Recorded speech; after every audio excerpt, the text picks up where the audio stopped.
Truth. Recorded live. Hi, folks. This is Mike again.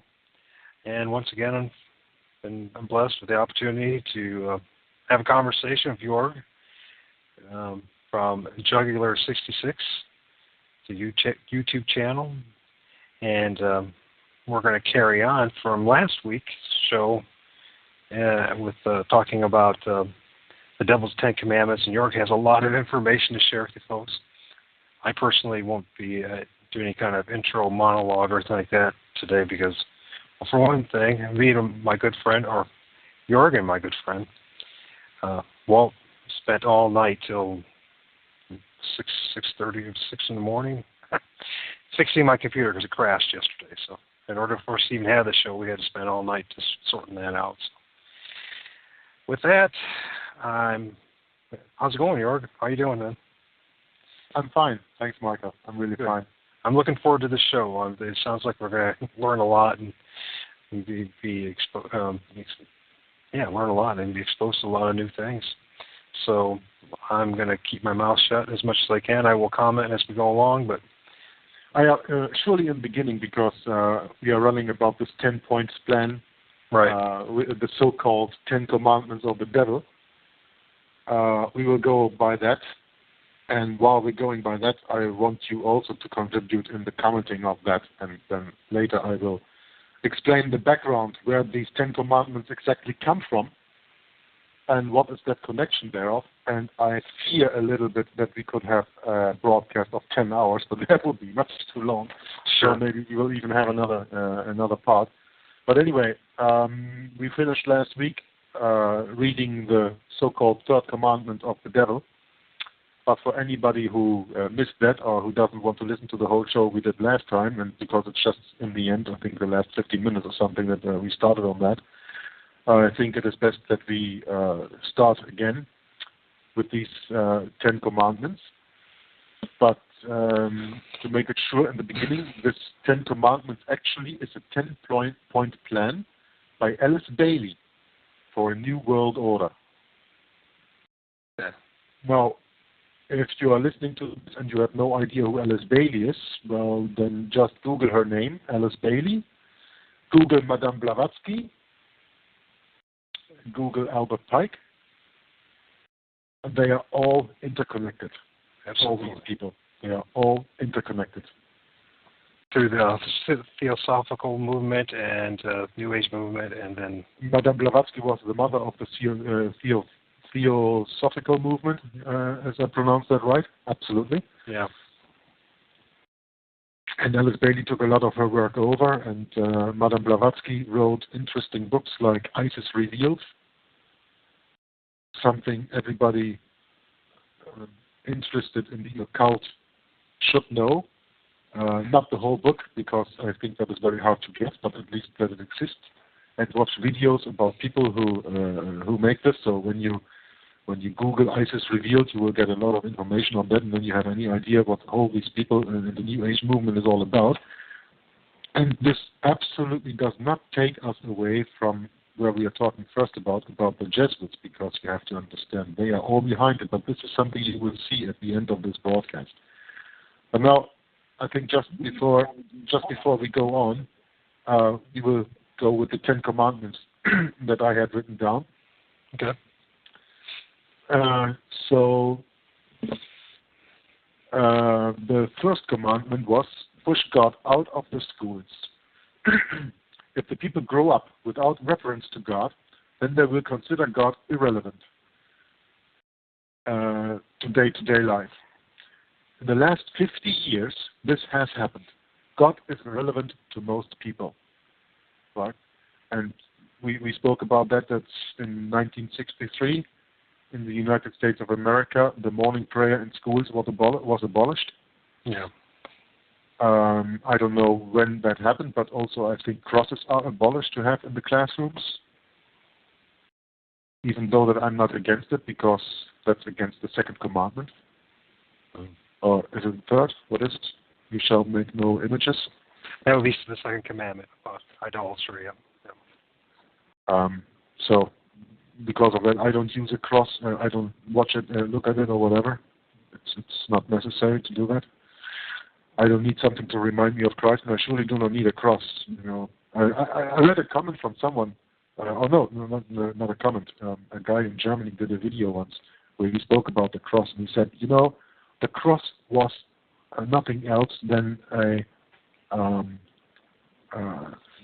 machine or a thing to kill people with, like you have today, for example, the electric chair. Yeah. Would you put an electric chair around a necklace? Well, if you belong to a death cult, you would. Yeah, maybe. But so why should you express the cross where Christ suffered and died for us? So this is absolutely unbiblical to take a cross anywhere. So and try to go to any church where they don't have a cross. So to me, that's all idol worship. Absolutely. Because you actually kneel down to the cross and pray at it. Yeah, many people do that. Not no. And it's not just the Mother's Church, but many of the churches. So every church, every Protestant, Methodist, Baptist, I don't know, Mormons. Well, Mormons don't have that. That's one thing they do have going for them. They don't have those a cross in their church. They don't have any idols or cross on their church. They have different idols. Their idols are in their temples and that kind of thing. I just learned they have that the Book of Mormon. That's a big idol. I just learned that church is also called the Day of the Latter Saints. The Latter-day Saints. Yeah. Latter-day Saints, yeah. Because I was Church of Jesus Christ of Latter-day Saints, which is exactly. the only true. They call themselves the only true Church of God. Because I was wondering, a kilometer and a half from my home, I have Jehovah's Witness on the left side of the road, and on the right side I have this Latter-day Saints church. So they're actually just a few meters away, a few yards away from each other, but you will not find any evangelical Protestant church here where I live in Belgium. That's interesting. Yeah. But anyway, let's not get distracted. Also, we talked about this first commandment already last week, so I'm going to read to you the second one. The second commandment: break the traditional Judaic Christian family concept. Break communication between parents and children so that parents can pass on spiritual values to their children. Yeah? The family unit has been severely disrupted, and there is a great deal of disrespect and disobedience to parents. Discipline is becoming increasingly rare, and children are raised to be selfish and bratty. Well, I don't think that there is a lot that we can really add to that, because that in the most families, I think, is absolutely the truth. When you hit your child, that is forbidden. I do not say that you should hit your child, but there are moments when a slap is really in order, because children only learn when they know their boundaries. And today, parents don't set any boundaries anymore. So that's true. Isn't it ironic you even have toy dolls called brats that the kids play with? Do you know? Yeah. So they really encourage them to be brats and to be disobedient to their parents. And it's like the text says, there's a great deal of disrespect and disobedience to parents, and that is opposite to one of the commandments of God, to honor your father and your mother. Yeah. Right? Not only that, but they even have these self-help groups and that stem out of like Alcoholics Anonymous, like adult children of alcoholics and other psychological movements, and where they're blaming the parents for the reason why your life is a mess. Mm-hmm. I mean, I'm serious. I mean, I for one, I was involved in it one time before I was saved, or before I came to the Lord, at least. And it's really bizarre when you think about it, because one of the things that really troubled me in the beginning of my journey to find the truth was, this constant thing, why is it always my parents' fault? Why is it my fault? There's got to be something deeper. Yeah. There's something deeper going on in my life than it's my fault or it's my parents' fault. And so, of course, as we're talking right now, yes, there is something much more deeper going on. So. Mm-hmm. So, and the way that that can be achieved, meaning breaking the traditional Judeo-Christian family concept, is by pushing excessive child rights. And don't understand me or us wrong. Children have their rights. Nobody's denying that. But there is something like excessive child rights too.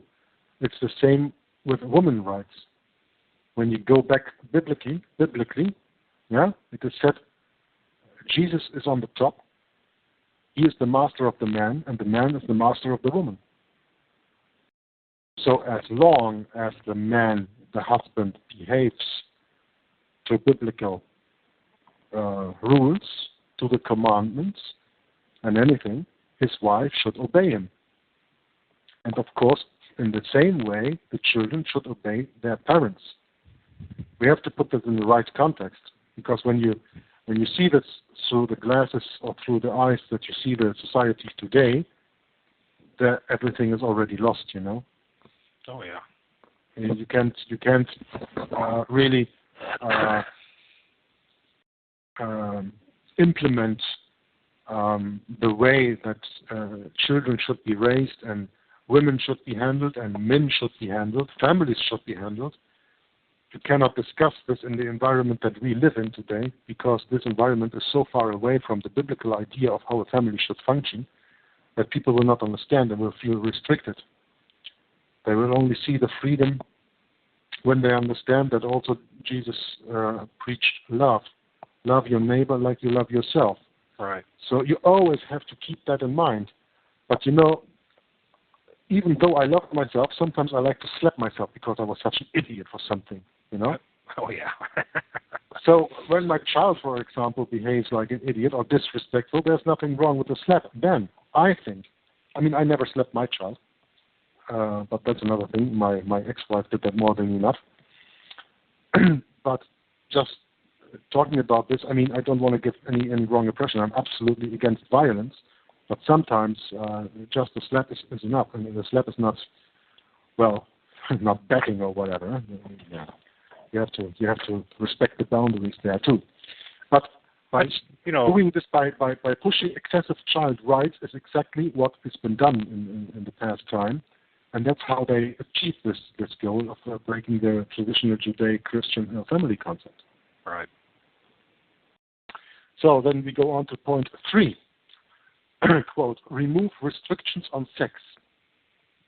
Sex is the biggest joy, and Christianity robs people of this. People must be freed to enjoy it, sex, without restrictions. It is not just for married, it's for everybody. Yeah. I mean, at this point alone, I think we could discuss about for hours, right? Yeah. I mean, you know, this is one thing you notice when they tear down a society, that's one of the first things that they implement. Because, you know, people, you know, as they restrict their true rights and abilities to take care, you know, maintain, take care of themselves, to be independent, sovereign people, and one of the things to do is they offer this sexual liberation. I mean, look what happened in... This is not a knock on Germany, because you could talk about France or whatever. Whenever prior to any kind of revolution or war, and if you notice that they always liberalize sexuality, and you know these like Berlin wasn't it like at one time prior to World War II a pretty much a pretty decadent place when it came to sex, and or France and Paris at the time, and it's not knocking those particular places. Sorry about that. It's just that's what happens. So, you know, allow them to break another one of the Lord's commandments under the guise that it's freedom.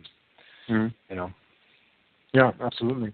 I mean, you just have to think back at the 1960s. We were talking last week also about how relevant the 1960s were in this movement. I mean, just we said, okay, 1963 they took out the prayers out of the stool. Then you had the year 1968. When you Google that year, there's so much things that happened in 1968 and around Then I think a year later you had this great concert all over the world, this Woodstock thing with free love. You had the Beatles introducing Lucy in the Sky with Diamonds, which was secret talking of LSD. So you had the introduction of the drugs, not only cannabis, but really hard drugs, LSD, heroin, cocaine, all the stuff that we deal with today also. This all is because people should be free. People should be free to do everything. I mean, it all comes down to what Aleister Crowley said, do as thou wilt shall be the whole of the law. Yeah. Which is absolutely wicked, but that is exactly where it comes. I mean, I also agree with that sentence. Do as thou wilt shall be the whole of the law, but as long as you do not interfere with the freedom of your neighbor. You know, I can do as I please as long as I do not interfere with anybody else, when I don't do anybody else harm. Sure. Well, I can do what I want. Well, back in the 60s, you know, we look at what was going on with the sexual liberation, and you look at the CIA, the government was involved, all these institutions that were government-run or Rockefeller. Most of them were Rockefeller Foundation, like they were involved in the feminism movement. You probably heard this interview from Alan Russo. Oh yeah. He gave an interview where he said he was a friend with Rockefeller, and Rockefeller told him about the feminist movement. He asked him, who do you think was behind them? And Russo said, I have no idea. And he said, we could only tax half the people. That's right. So we give the woman freedom to go to work, and now we can tax everybody. Taxes, money. Well, it's like this. It's like, you know, in the United States right now, it's this big push to legalize gay marriage. And, you know, I personally, as a Christian, you know, don't agree with that as far as gay marriage goes. But when you look at it, legalizing marriage, all that means is the government now is involved in their relationships. So in the long run, they would have been better off never having it legalized and just, you know, doing it on their own and not getting the government involved. Because now they are now in control of this relationship that they're in. Plus, if you look what happened in prior times, when this happened in Europe and all that, that was a way for them to actually track who was actually a homosexual or a sodomite. And then they went after them when the time came, you know what I mean? Because now they have records. Oh, we know that these are sodomites. Mm-hmm. And so they came after them and they put them in these, concentration camps or killed them, you know what I mean? I don't think you realize, especially the gay movement in this country, what they're actually doing to themselves. They're pretty much signing their death warrant through the government. Because if you understand who the government is in the United States, which you and I know is actually Rome, and we look what Rome does to these people, their future is pretty dim. Absolutely. So they're going to have a moment of feeling this great euphoria and freedom, but in truth, they're signing their death warrant. So. Yeah, just look all over the world. Look at the statistics of divorcements from the year 1965 on. You will see that from that year on, divorce became more and more common in all societies. And today, I mean, first of all, you can choose whether you be married in a church or you be married by the state, right? You can go to your mayor or you can go to someone in the city, and they have someone who is, so said, adorned to marry you, right? Right. So that's not God anymore, right? So what's the biblical idea of marriage? That the biblical idea is that God binds two people together, and when these two are one, they are one. And what God binds together, no man shall ever divide. So with this whole marriage thing that now even the state, the civil power, can perform marriages, is already an idea that is away from the Bible, from the biblical idea of marriage, first of all. Absolutely. That the state can take that over. So, but you can choose. You can choose whether you want to go be married on the state side or you want to be married at the church side. On the other hand, when you're not registered on the state side, then you won't have the advantages that you have when you get married. I mean, tax advantages and all this stuff, you know? So you have to do it with the state also. So there you come to a combination of state and church a little bit. But this takes us a little bit away from this sex commandment. Remove restrictions on sex. Sex is the biggest joy, and Christianity robs people of this. Here it is said directly, Christianity robs people of this. So life is only good when you can have sex with everybody, everywhere, every time you want. And you just talked about the gay movement, or the actually sodomized movement, but it's much worse than that, because you don't have only gays. I mean, just two men who go into marriage with each. You have the same with women. You have the lesbian movement. Sure. You have the transsexual movement. You have the transgender movement, and you have the intersexual movement. And then there's the push for the pedophilia, legalizing that. It's about everything. It's about when you're a guy and you feel like you're a woman, then you are, even in America, in the United States of America, in some places, you are now allowed to use a restroom for girls. Yeah. I'm a boy, I got a dick, but I feel like a woman, so I go in there and nobody can say anything about it. Really, look it up. It's a fact already.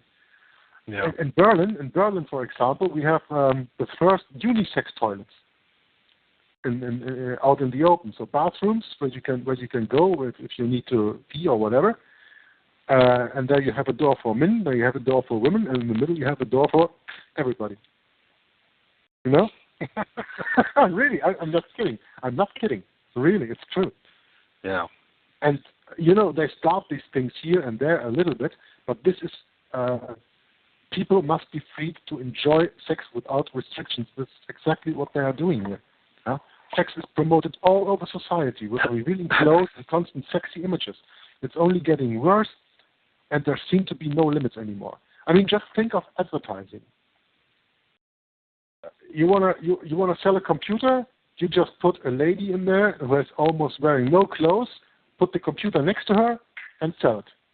The product has nothing to do with the naked woman, but the naked woman takes your attention, and sex sells.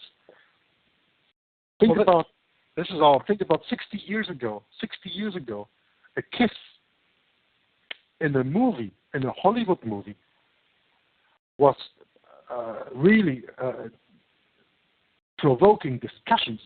Is this possible? The way that they kiss you in this screen, in this movie, they give tongue. I mean, it looked like that. They played it like that, and that was preposterous. People said, "Wow, you cannot show that." Now think about what you see today. And not only in movies when you go to the cinema, but even on the TV screen. 5 o'clock in the evening, when young children are watching television, there are girls in mini skirts, if you can call that a skirt. Maybe it's just a broad belt. Sometimes I have the impression it is more a broad belt than a skirt. It doesn't hide anything anymore, No, it doesn't. You just go down the street. You go to a magazine shop, and what's all on the cover? Paris Hilton with all the slip stepping out of the car. It's not only that the people photograph it. It's that other people who go past there just see this. And you have to understand one thing: the more you see something, the more you get used to it. Yeah. And the more you say, "But this is normal." So you are constantly changing your morals. Or society is in this way changing your morals. And I should not say society, I should say government. Because it's all the government behind it. Absolutely. Yeah? And it's all a practicing of the Balaam doctrine that we read about in the Old Testament, throughout the Old Testament, and basically what Satan used to corrupt God's people. Yeah. It's a very simple tactic that's always been used. If you learn about the story of Balaam and Balak and the Moabites, and when the Israelites were trying to pass through their territory, Balak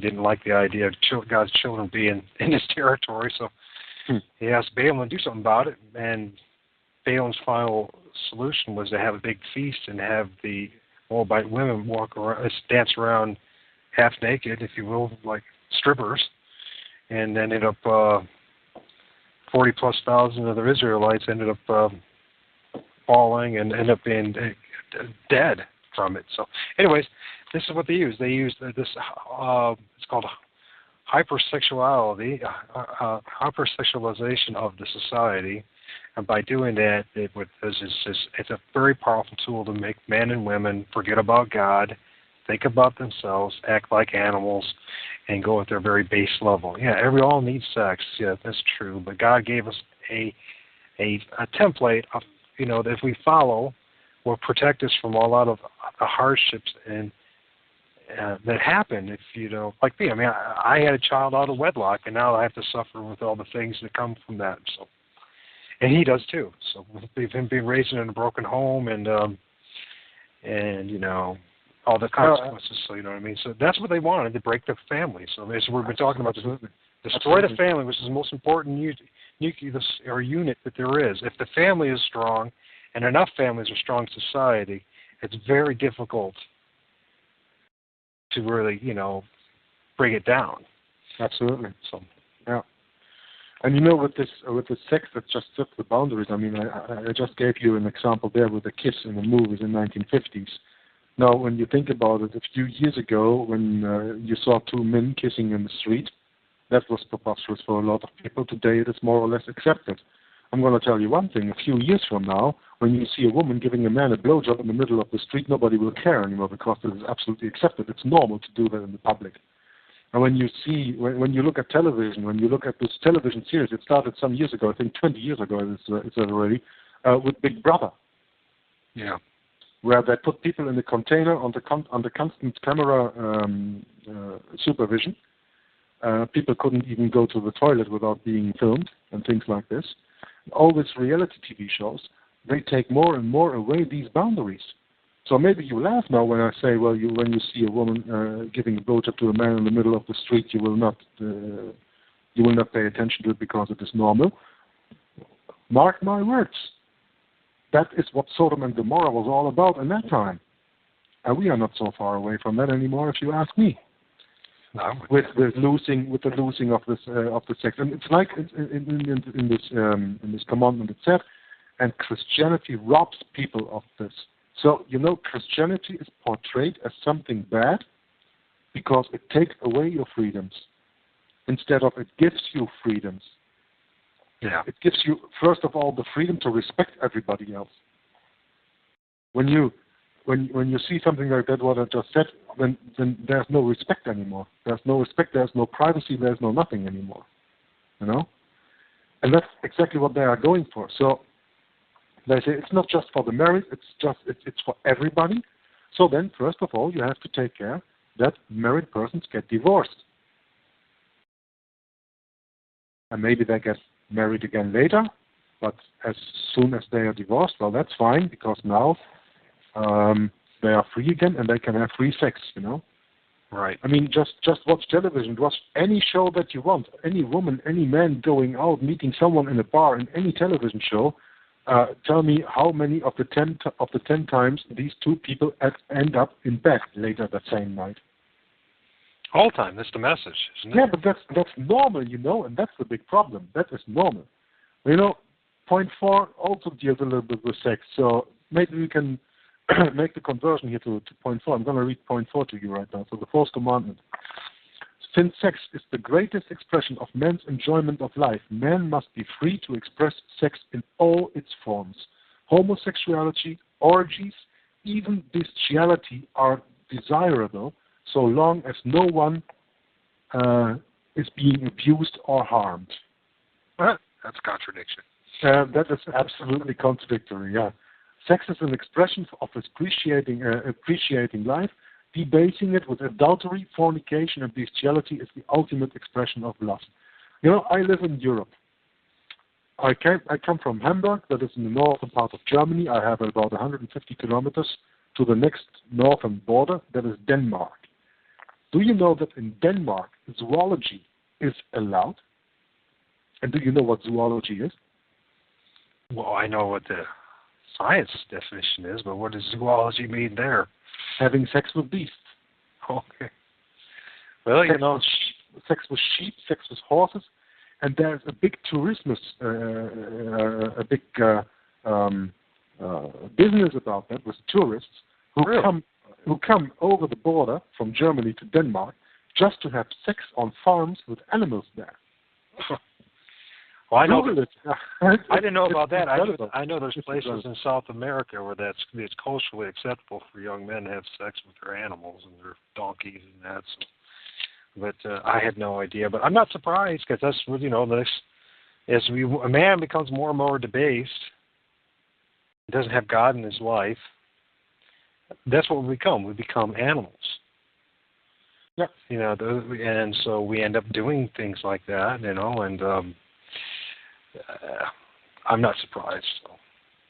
And why is it that, to start the fourth commandment over, it starts, since sex is the greatest expression of man's enjoyment of life. Who defines what the greatest expression of man's enjoyment of life is? It doesn't have to be sex. It's just set here because they think it, because they want to indoctrinate that. They say there's nothing else but sex about it. So then you go to the church, the Roman Catholic Church, for example, and it's all about sex, with their obelisks, right, which stays for the phallus. I mean, the Roman Catholic Church is a sex cult.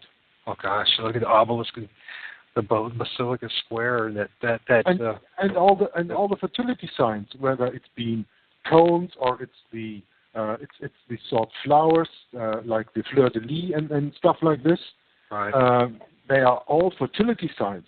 I mean, Easter, yeah, the egg that they put there for Easter, that the egg is associated with Easter, right? And the egg is a fertility sign. Right. Yeah. What does an egg-laying bunny, which absolutely is an idiotic idea, what does that have to do with our Lord Jesus Christ being nailed with the cross and rise 3 days later? Absolutely nothing. But they sexed that out. And Easter is absolutely sex cult. No question about that. So when you Google that, you will find a lot of things like that. So the point is really, since sex is the greatest expression of men's enjoyment of life, men must be free to express sex in all its forms. Well, that's just what they tell us. I don't say that that is the way, but sex is an expression of appreciating life.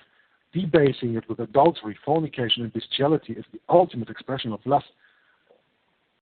Well, I just think it's sick, I just think it is sickness. It's a challenge in all the 10 Commandments, and if people are really if they would understand and realize that the 10 Commandments are there to free us from bondage of self and from this satanic system that we're under. And then see the ruling elite understand that if you do not obey these 10 Commandments, you cannot have the full blessings and protection of your Lord or your Heavenly Father, and you will. So you become very easily a subject to them.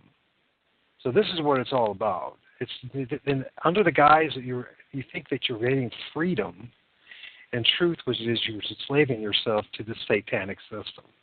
And therefore, they can exploit you to the hilt because you don't have the protection of the 10 Commandments. That's why God gave it to us. Not to burden us or enslave us, but to free us from the satanic system that we're under. We're all under. Yeah, and also show us that there is a law that you have to obey. I think it is Peter who said in the Bible, I didn't know that I was transgressing the law because I didn't know the law. Mm-hmm. So as long as you don't know the rules by which you play, you don't know when you break the rules. Therefore, it is important to know the rules. But people are not told the rules anymore. People are only told the exceptions. Yeah, and there's the constant bombardment and thinking that, by just following the world's laws, or what we're talking about, this devil's commandments, that somehow that frees you. And that's the constant message that the average person is getting. That's what I got in the first 44 years of my life. Outside of, when I went to the Mormon church as a kid, but that's a constant message over and over and over again on television, in the magazines, everywhere you went. I mean, movies, like you're saying. So, I mean, what else would you end up doing this? Why would they push all this stuff on us? That's the big question. And that's what we're talking about, because they want to destroy us, enslave us. This is what it's all about. So when we look at all these, the movies and the television and the videos and the whatever it may be, all the different forms of media, it's all about corrupting you.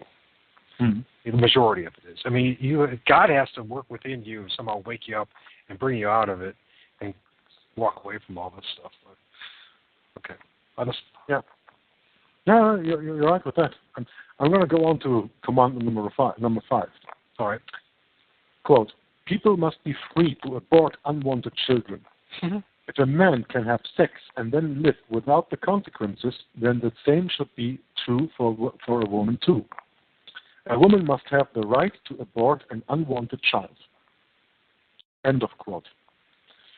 People are allowed to shun responsibility and escape consequences of sex through abortion. And this is passed off as women's rights while ignoring the mass murder of children. When they invented or published the pill, the anti-baby pill, when was that? In the 1960s. Mm-hmm.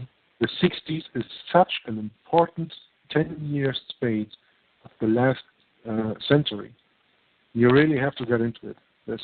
It's one of the most important 10-year time frame where things happened in the point of changing society for the future. In the 1960s. It started already in the 50s with these rebels coming up, with the rebelling music like rock and roll and all that stuff. Mm-hmm.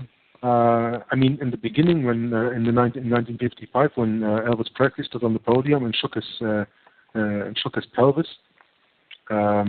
people were astounded and said, "Well, this is not possible, and you cannot show this on television, and this is not for here, and this is out of this world, and we don't accept that." But 10 years later, nobody cared anymore, So that's how they do that, how they introduce that. So when they say, if a man can have sex and then live without the consequences, that's only because the man even doesn't have to take any protection.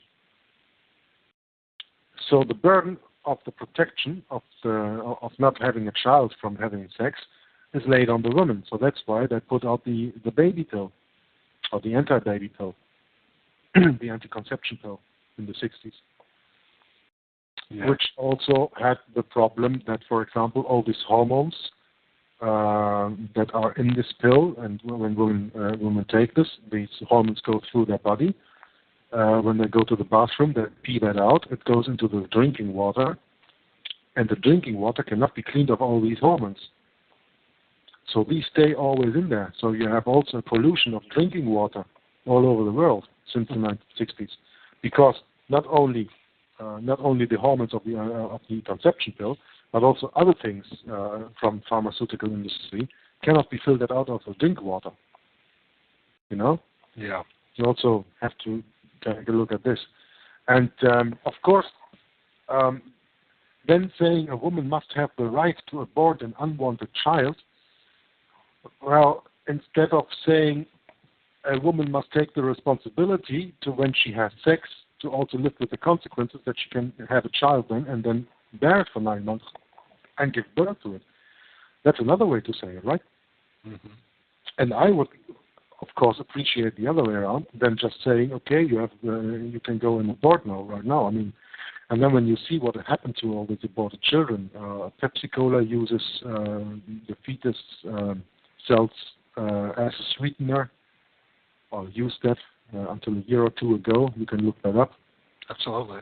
And they are still selling on the black market all these fetuses, because they do a lot of work with that in the pharmaceutical industry, and that is still going on today.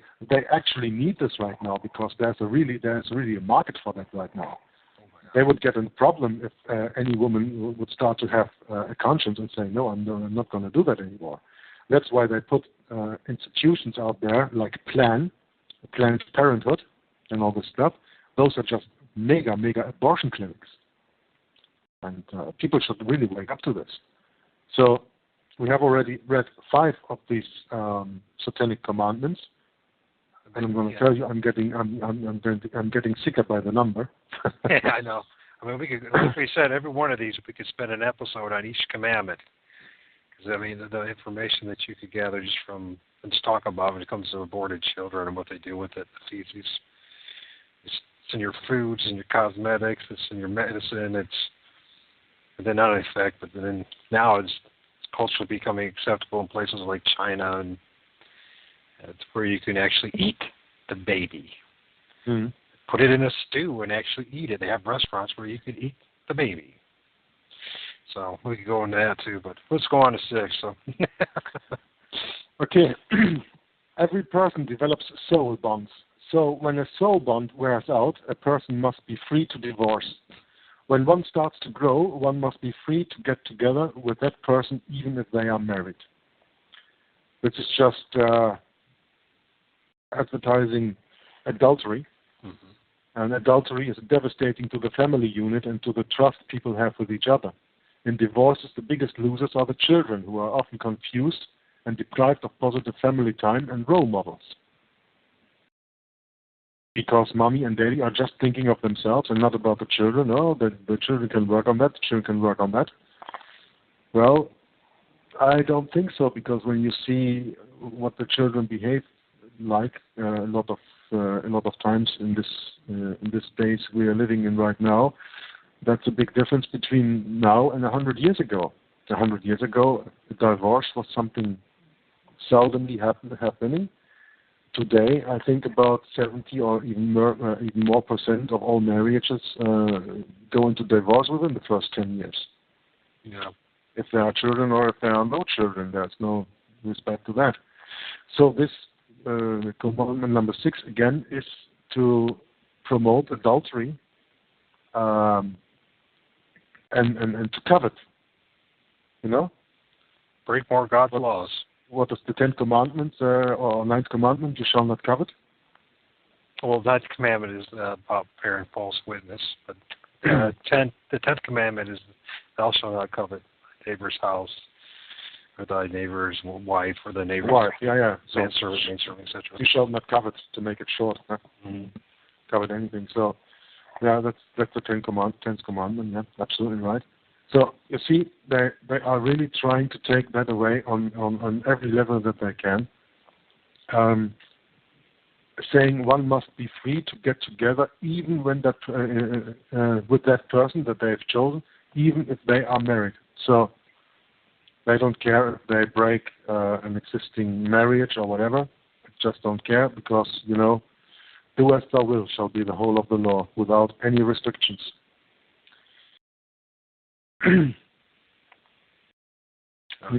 There's the 7th commandment also sounds really interesting. It's diffuse religious radicalism. Christianity says Jesus is the only way. Diffuse this by A, silencing Christianity, and B, promoting other faiths, the creation of interfaith harmony.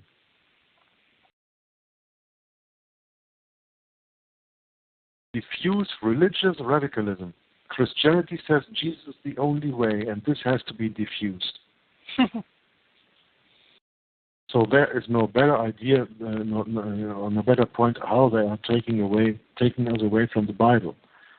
Free religion is freedom to express without persecution, but treating all religions as the same deprives each of its unique qualities and dims any serious belief in anything at all, paving the way for the one-world religion prophesied in the Bible.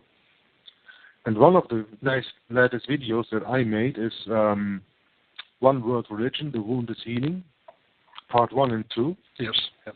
And in Part 2, I had an article of this new religion that is pushed by, if I'm not mistaken, in America, it's Billy Graham, Chrislam, Rick Warren. Rick Warren, Rick Warren, right. That is pushed by Rick Warren, Chrislam. That means that is the fusion of Christianity together with Islam. When we're talking about Christianity, we're talking about Roman Catholicism in this now. We're not talking about Christianity. That was absolutely the point that I was getting to. Okay. Because the only Christian that can ever be or have the idea to fuse with Islam must be a Roman Catholic, also because the Roman Catholic Church invented Islam. And as you pointed out last show, they're the same thing. They're the same thing. They both have the Mary apparitions. They both have the bow down to Mary. It's both sun worship, moon worship. There are so many points where these two go together. There's absolutely no difference between these two. That's right. Mm-hmm. So you see, these 10 Commandments are just set up, actually, against Christianity. It is not against Hinduism. It's not against Buddhism. It's not against Islam. It's just against Christianity. Or against the God, the Creator God. They have a Father. But the real Christianity, not the Roman Catholic Christianity, but the Christianity of the Bible. Right. Biblical Christianity, which is really, we're talking about there, it's all set up against, once again, God's law, God's 10 Commandments. This is all about a war. The world is at enmity with God. This is what it is. And that is what we're seeing, and this is what reflection is. A man walks away from his Creator God and pretends to be God himself. And this is the great delusion. This is the great deception. That man, from the beginning, thinks that he can be God, like God. Cannot. When you try to do this, this is what happens. This is the results. What you're talking about, what you're reading to us, is the results of a godless society. So. Right. I'm going to go on to the 8th commandment. Mm-hmm. Use the media to influence mass opinion. Create mass opinion that is receptive to these values by using TV film, the press, etc. Note well, what Western believers call normal in the African church would be pornography. End quote. Yep.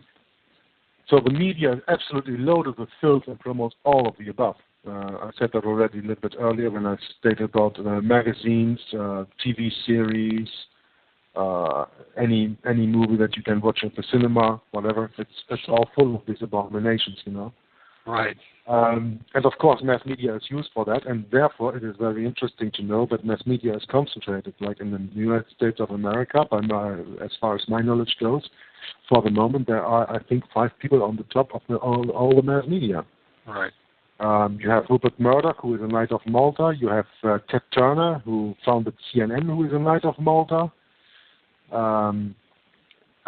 So, even when they say Hollywood is run by the Jews, that is right when you look at the people that put out there. But behind them are papal knighthoods, whether it's Knights of Malta or it's the Knights of Knight of Columbus or whatever. Mm-hmm. Because America is strong with the Knights of Columbus, but they are not so far in Hollywood. I think it's the Knights of Malta mostly and for all. But they are actually behind this. And all these papal knighthoods are controlled by the Jesuits. Absolutely. Wow, we're almost an hour on air and haven't mentioned the Jesuits yet, so it's about time. It's about time to come back to that point. But all these points here when reading this. And now we still have 2 to go, but still, I want to remind you of something else. When you read these 10 commandments, and then you go back a little bit into time, and then you read something on the internet that is called the Protocols of the Learned Elders of Zion. Mm-hmm. I think you've probably heard of that, right?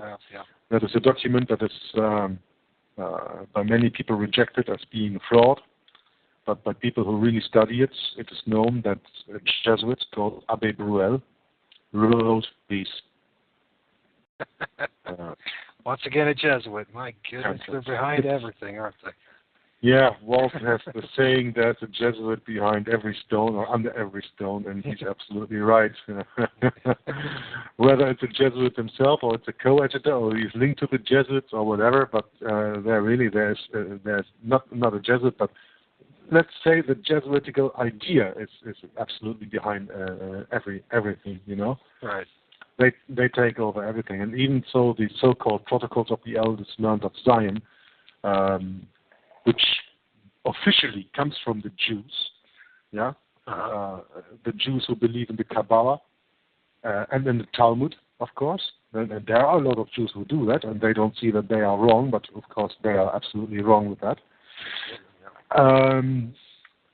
But it's again like we need someone to take the blame for our ideas, you know. And that's exactly what's going on there at that point. So. Well, it's redirection and it's scapegoating, right? I mean, that's what we're dealing with. We're dealing with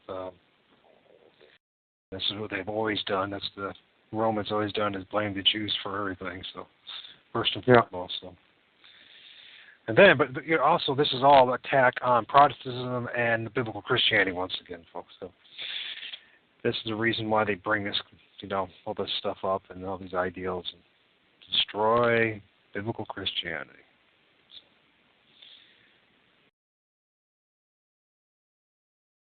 Okay, I'm getting to the last but one point, number 9. Quote, debase art in all its forms.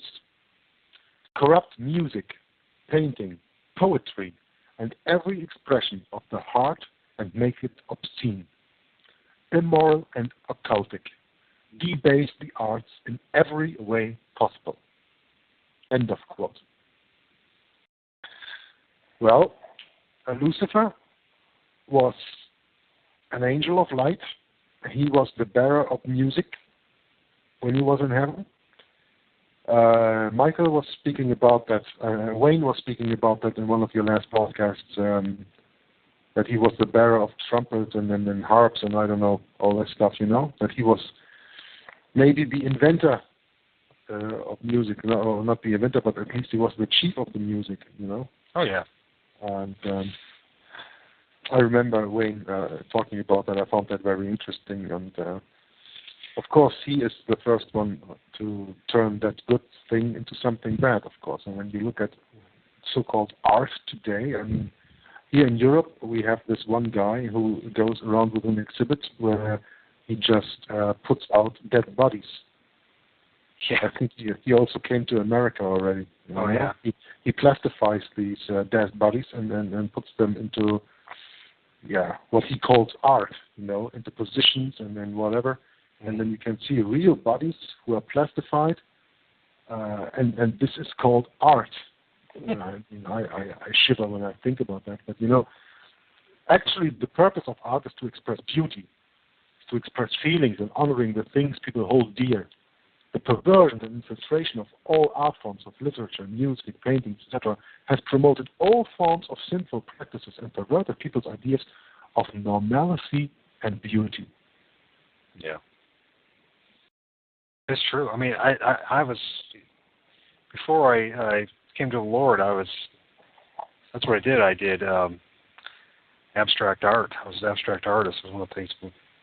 And I sold quite a few paintings, and there's a thing called non-objective abstract art. And I look back now, and then when I learned about the Rockefellers and why it is not abstract art has been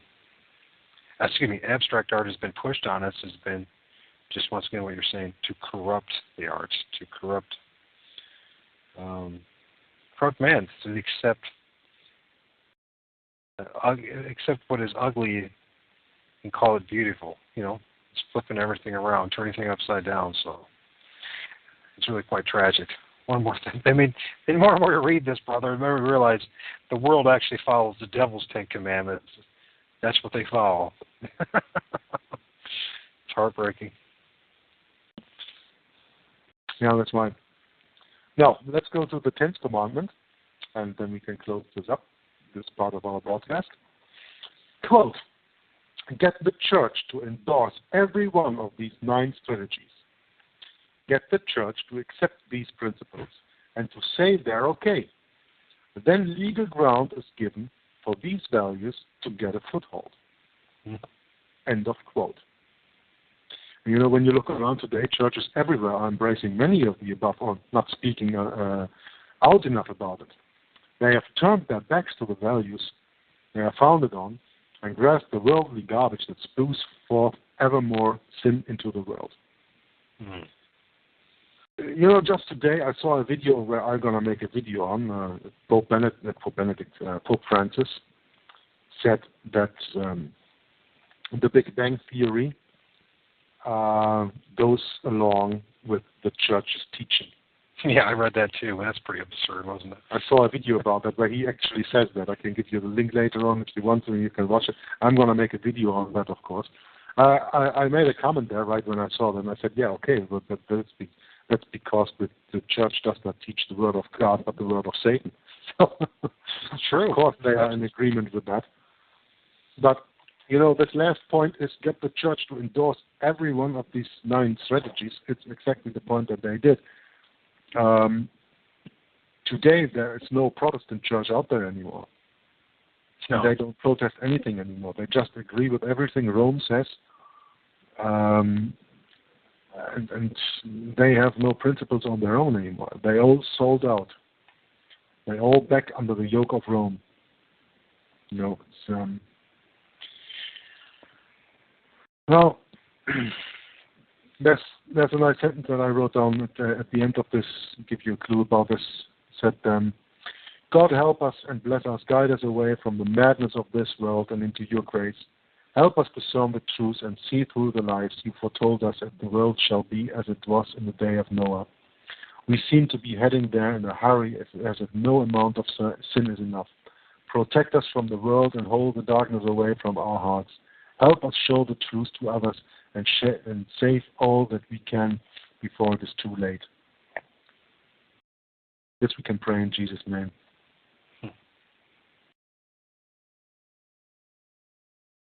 You know,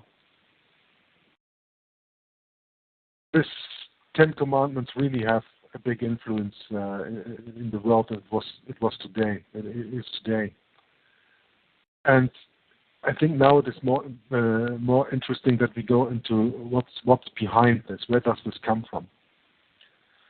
Like I said in the beginning, this 10-point plan is a plan by Alice Bailey for a new world order. So who was Alice Bailey?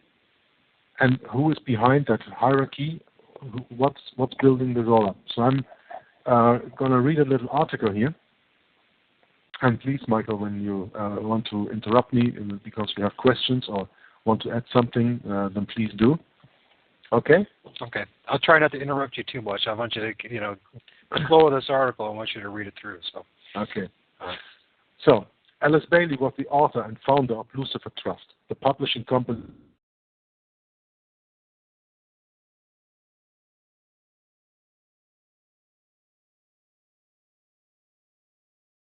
agreement with the U.S. government to buy the land of the current United Nations building in New York to entice the Americans into the previous League of Nations, which they had rejected following World War I. This period was the first stage of developing the Illuminati New World Order, with the plan for a Second World War already on the agenda, as suggested by General Albert Pike, author of Morals and Dogmas, generally regarded as the Freemasons' Guidebook. Alice Bailey had already been working on the Freemasons' Guidebook.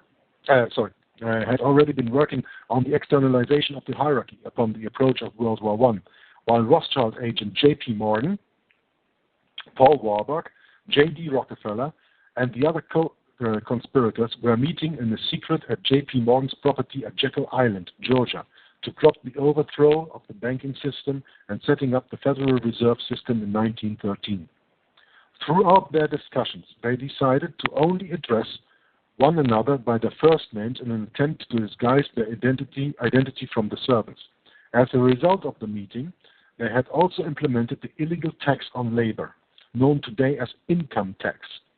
This had previously been rejected by the U.S. Supreme Court, upholding Abraham Lincoln's policy as an immoral tax on the workers' earnings, which led to the Lincoln's Bank Wars. Prior to the Federal Reserve Act, J.P. Morgan had already secured ownership and profit from Nikola Tesla's free renewable energy in 1910.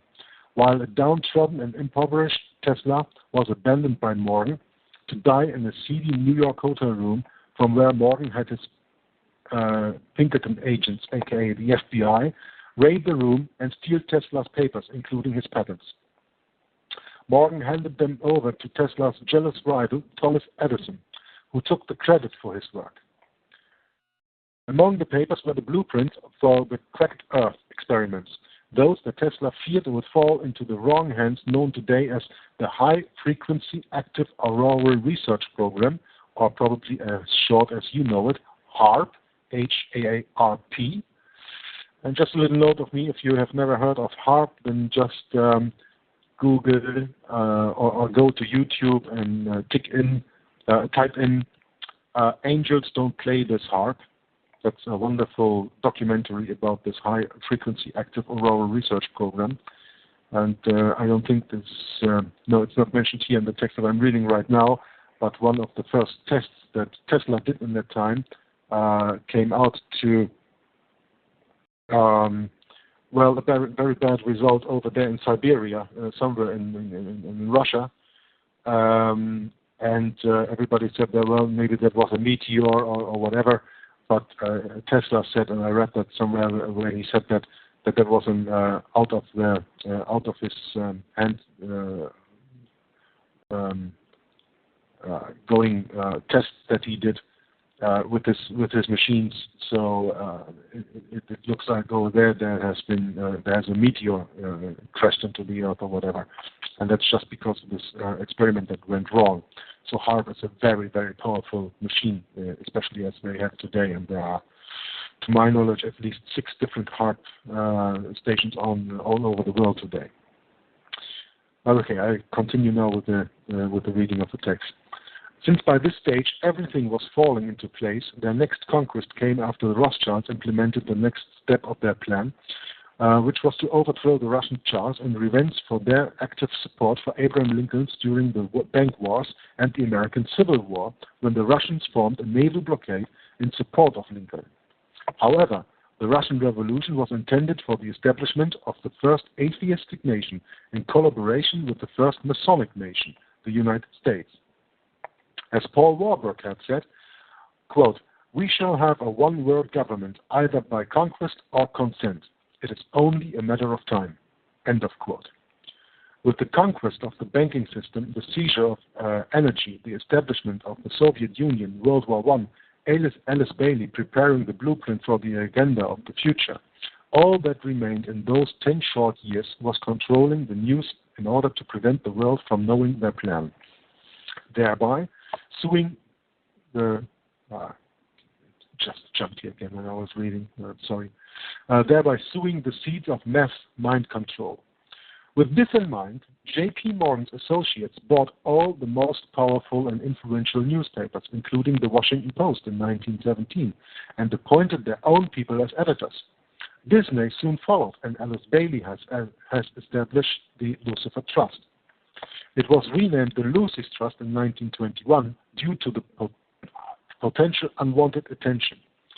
The nephew of Sigmund Freud, Edward Bernays, was appointed to brainwash the American people after successful publication of his book Propaganda in 1928. From then on, Bernays was to become known as the father of public relations. Unbeknown to the citizens of the United States, Bernays conducted a number of experiments on the general public on behalf of the government. One such experiment was to convince women to take up smoking. By exploiting the women's liberation movement, Bernays successfully convinced them that cigarettes were the torches of freedom, making them equal to men. In 1932, during the attempt coup d'etat to overthrow the U.S. government by Nazi fundraisers Prescott Bush and Brown Brothers Harriman, another public experiment was conducted utilizing one of the Illuminati's most prominently endorsed authors. The American public were convinced that a radio broadcast of H.G. Wells' War of the Worlds, as narrated by Hollywood actor Orson Welles, was actually real, causing widespread panic, and people believed that Earth was being invaded by aliens. Okay, just going to take a little break from reading this article here because there are a lot of things that are very interesting about this, and maybe some of the things you know, some of the things you don't know, but I can assure you everything that I just read, even though I haven't read the text before, I read because I understand it and it is true. And this war of the world, there were actually people in America running out of the houses with their guns in their hand and wanted to defend themselves against aliens who weren't even there, because they really took it for truth. And there you can really see what impact the mass media has on the people. And I think when today they would use their Project Blue Beam and play up something like you have seen in the movie Independence Day, you will probably get the gist. It's mentioned here about the Illuminati's most prominent endorsed authors. Well, when talking in this article about the Illuminati, you must understand one thing. The Illuminati mentioned here are the Bavarian Illuminati, founded 1st of May 1776, just 3 years after the Pope has abolished the Society of Jesus, the Jesuits, in 1773. He died a very cruel death afterwards because he was poisoned, of course, and he knew that, and you can all read about that. That's all known history. I don't go into that. But because of the so-called abolishment of the Jesuit order worldwide, because it was a papal bull that was written, and that is the strongest expression a pope can make, write a bull. Right. And by this forbidding the Jesuits by this papal bull, they had to go undercover. And they used their layman Adam Weishaupt at Jesuit University Ingolstadt in Bavaria, southern of Germany, where he was already teaching canon law at the Jesuit University, and they used him to set up a so-called secret society called the Illuminati to hide behind, to further their goals. And if anybody says, yeah, but the Illuminati then were discovered some years ago and they were forbidden and all that, well, you can believe that, and then you're going to tell me that the Jesuits are forbidden? The Jesuits control everything right now. Shoot, I mean, look at Ignatius Loyola. He was a member of the Illuminati long before he showed up in Rome. Yeah, but that's the difference with the Illuminati that we are talking about here, the Bavarian Illuminati, and where Spanish we came from the Los Alumbrados. Right. That is another Illuminati society. But well, Illuminati, if you want it like that, have always been there. You know, right. In the one form or the other. That's not the point.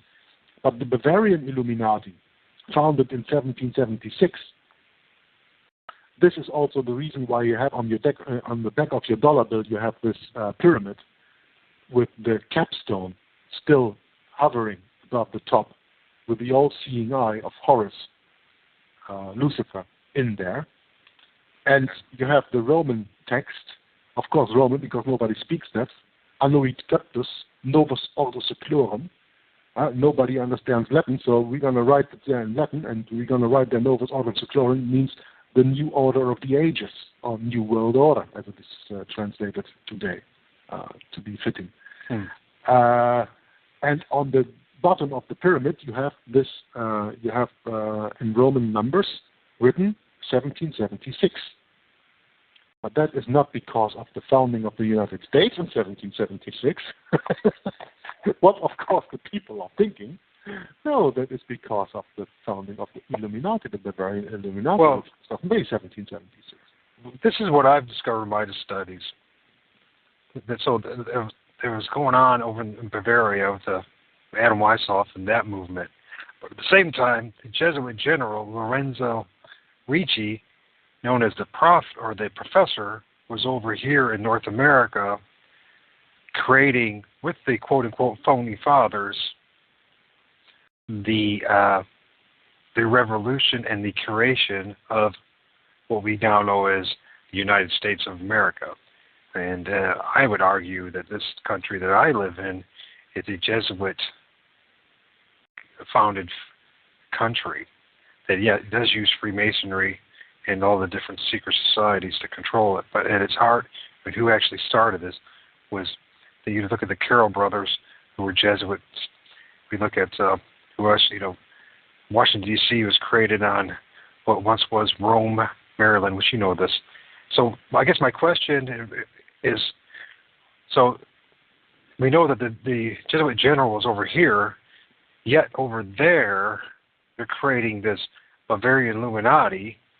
The focus is always on the Bavarian Illuminati, but hardly ever is the focus over in North America and their creation of their government.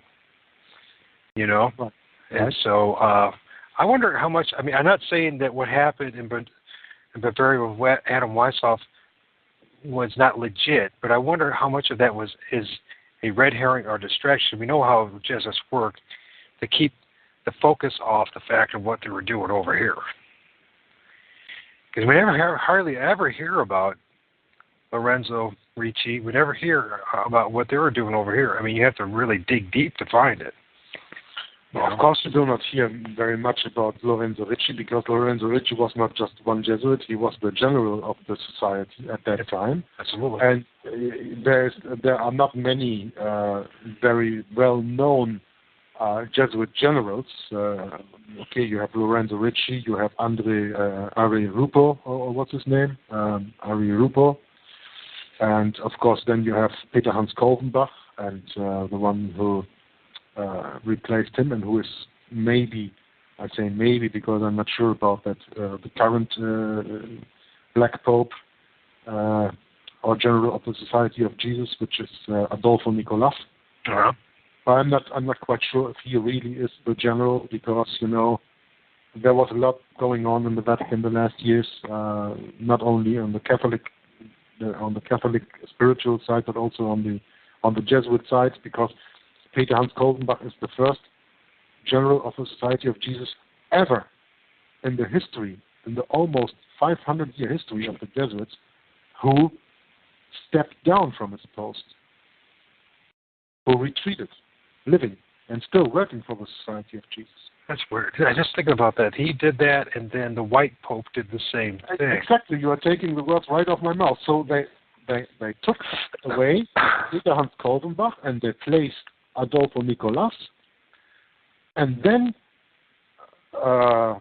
Benedict XVI, the German Pope, resigned in 2013, and Pope Francis, the Pontifex Maximus, means the bridge builder, right, from South America, is building a bridge from South America to Europe by becoming the first South American, or the first American Pope in the history of the Roman Catholic Church.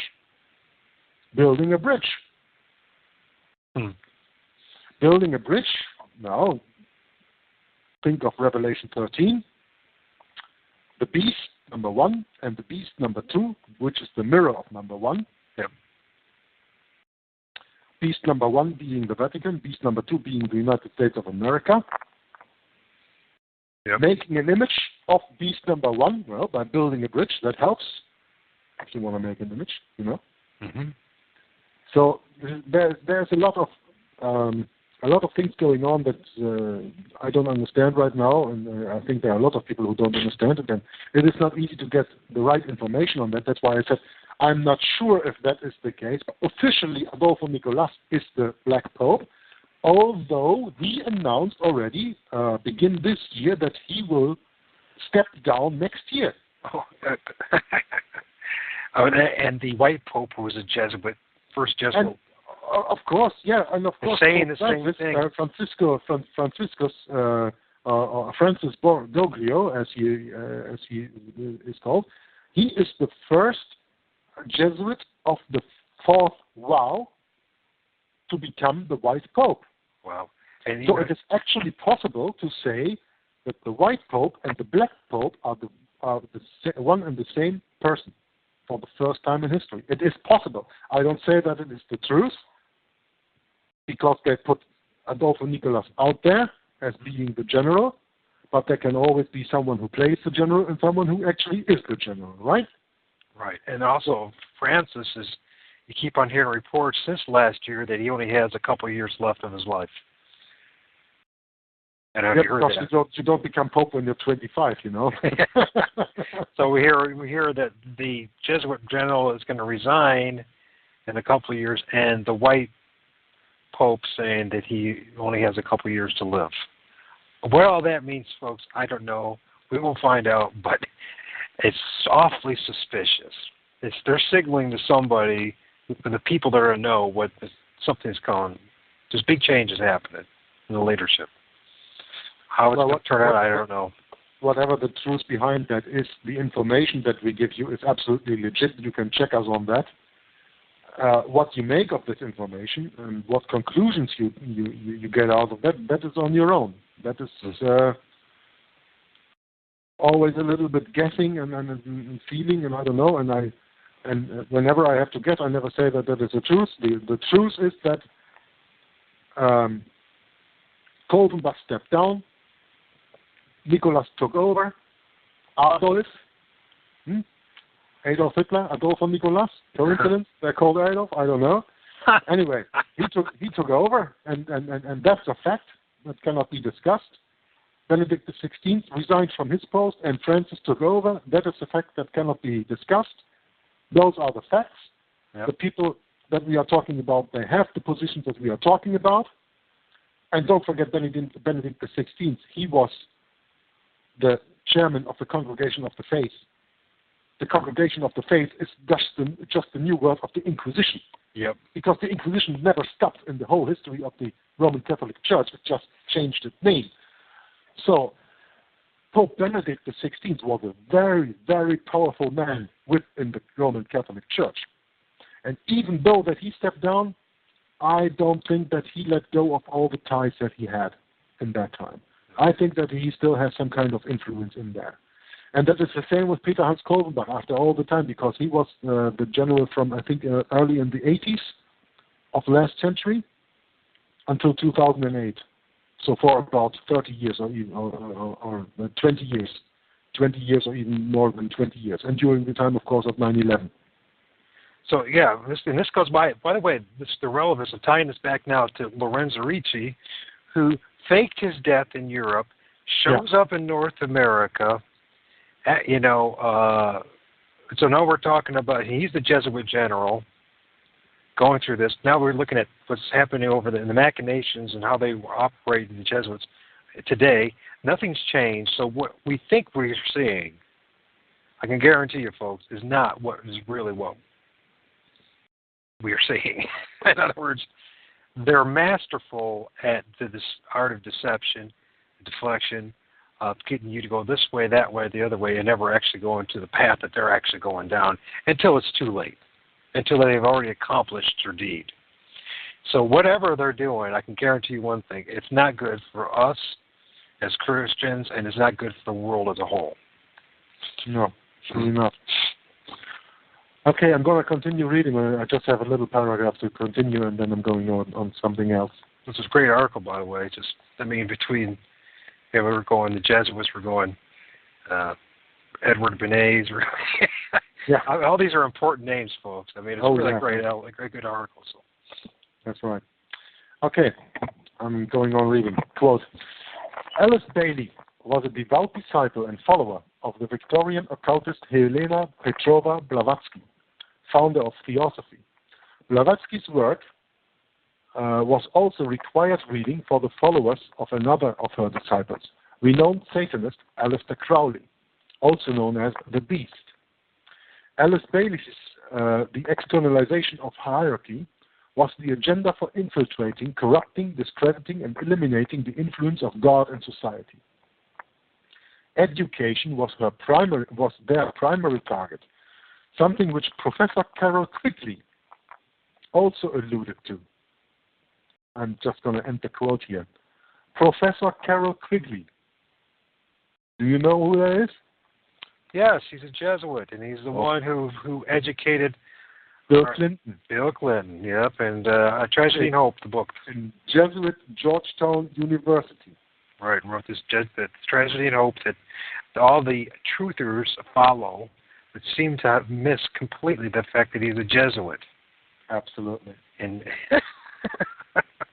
go ahead. I'm sorry. Okay, I keep on the quoting, but it's the last sentence now. Okay. This is hardly surprising, since the Illuminati was founded within academia. In this outgoing address, former U.S. President Eisenhower warned us about the dark forces, atheistic in character. Just a little quote here from Eisenhower. He has made a farewell speech, farewell address, that is easily to be found on the internet. I have the link here, but anyway, it's the same. It's as interesting as the speech from JFK on secret societies, where JFK mentions a monolithic conspiracy. A monolithic absolutely points to the Jesuits, right? Now, the quote from Eisenhower, and don't forget, Eisenhower was a high Freemason, and he was Jesuit controlled, and he knew it. Mm-hmm. But he said, quote, "It commands our whole attention, absorbs our very beings. We face a hostile ideology, global in scope, atheistic in character, ruthless in purpose, and insidious in method. Unhappily, the danger it poses promises to be indefinite duration." End of quote. So, and here I'm going to stop reading that article, because now I will go into the analyzing of the 10-point charter that we were starting to read in the beginning about these 10 points. The purpose of these 10 points, of course, you understood that already, is to change Christian tradition or to redeem the nations of Christian tradition. Redeem or destroy, right? So, number one, take God and prayer out of the education system. She said, and this is always now referring to Alice Bailey, she said, change curriculum to ensure that children are freed from the bondage of Christian culture. Why? Because children go to school to be equipped to face life. They are willing to trust, and they are willing to value what is being given to them. If you take out God of the education, they will unconsciously form a resolve that God is not necessary to face life. They will focus on those things the school counts them worthy to be passed on, and they will look at God as an additional if one can afford the additional.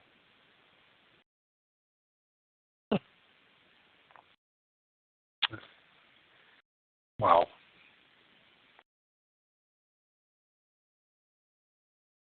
Our politicians in the federal government of the United States are following Alice Bailey's plan.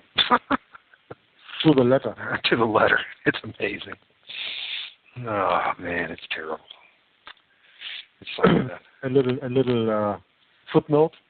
Today they introduced transcendental meditation in schools, which takes children to altered states of consciousness to meet with demons and spirit guides, or called the New Age. Right, become demon possessed. That's what it's all about. Yep. That's what it's all about. Okay, speaking about the second commandment, reduce parental authority over the children, she said, break the communication between parent and child.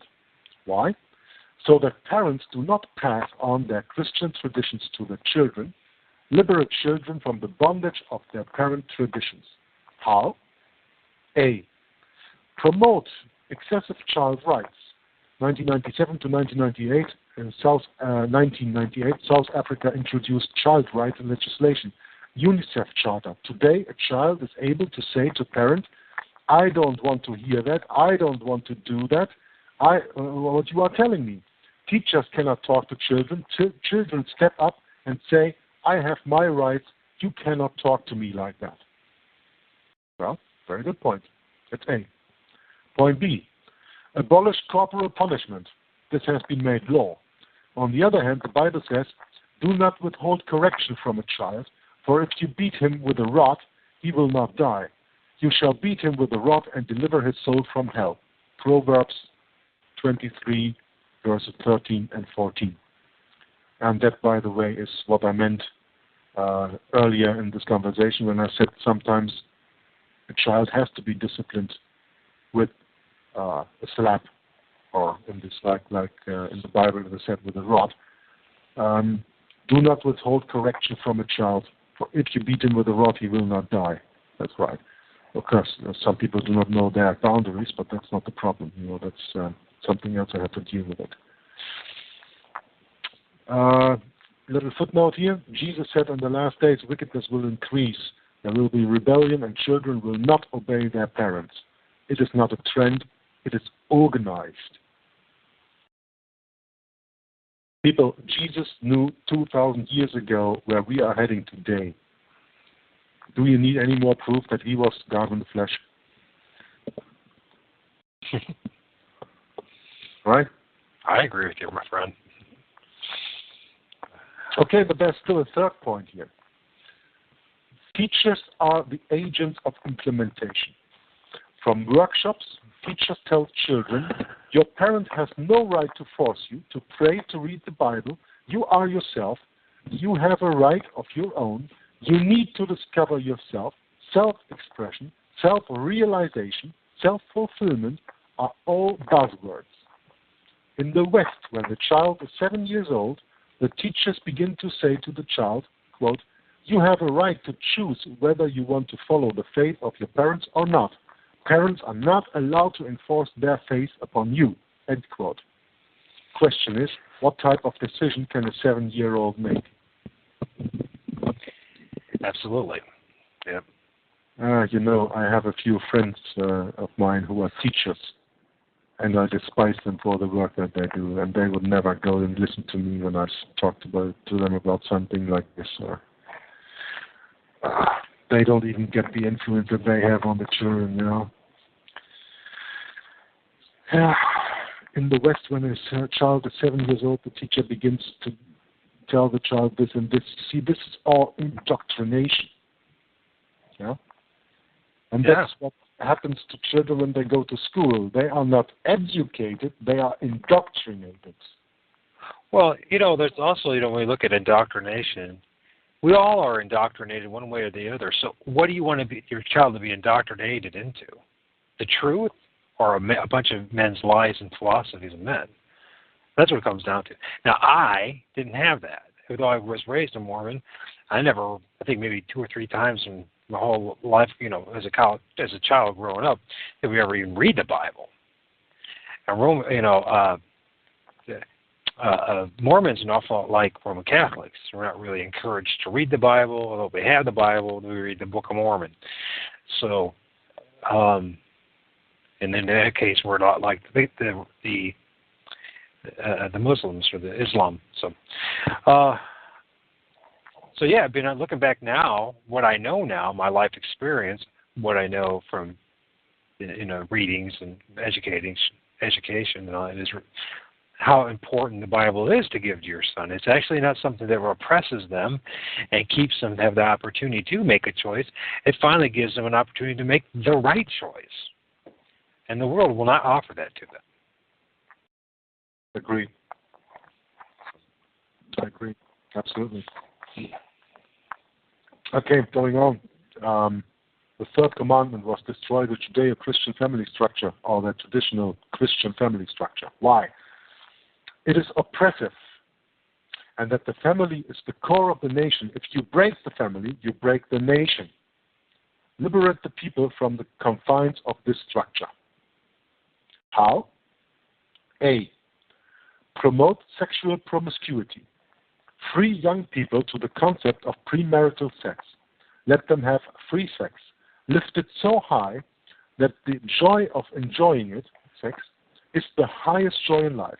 Fantasize it, that everybody will feel proud to be seen to be sexually active, even those outside of marriage. This is contrary to the word of God, which says, quote, but fornication and all uncleanness and covetousness, let it not even be named among you, as it is fitting for saints. For this you know, that no fornicator, unclean person, nor covetous man who is an idolater has any inheritance in the kingdom of Christ and God. From Ephesians 5, verse 3 to 5. And point B, how to do that second idea, use advertising industry, media, TV, magazines, film industry to promote sexual enjoyment as the highest pleasure in humanity. Have they succeeded? Have they done it? If you want to see whether they have succeeded or not, go to the advertising industry. It does everything to catch your attention, and today almost no advert comes without a sexual connotation. I just have to stop you reading this because, I have never heard that. But you remember when an hour ago I was saying exactly this about advertisements and all that stuff? Uh-huh. I haven't read this text before, so really. But this is the Holy Spirit leading, You say something and then a little bit later you read something and you get confirmation of it, that you're right. Praise the Lord. Yeah. Even when they advertise ice cream, they must show they must show you a thigh of a woman in a bikini. They must do something to set off a trail of thoughts. They will show you more thighs than ice cream. Why? Because that is what must be in the minds of the people. Absolutely. Sex sells. Sex sells everything. You don't remember the product, you just remember the lady. The sex on there. Yeah, you want to say something, Michael? Well, you remember the airbrushed, computer-enhanced lady. It looks perfect. Perfect for your lustful eyes, but one more delusion. Yeah. One more layer of it, An idolization of women. Putting them up as the goddesses, little goddesses that we should worship and bend over backwards and serve first before God himself. And then it leads into, what does it lead into? It leads into the destruction of the family and divorce, and because God can't bless that type of a relationship, obviously, because men have been trained in Western society to worship women more above men, above themselves, and above God, so most importantly. So that's right. Replace God with everything that you have at your hand. Mm-hmm. Right. So it's a shame. It's quite sad. I mean, I'm not saying that it's not. We shouldn't. If you have a woman in your life and not to value her and treat her with respect and love her, but to put her above God, which is what most men are doing. God can't sanctify your relationship, and gentlemen, you'll end up with a broken family because of that. So.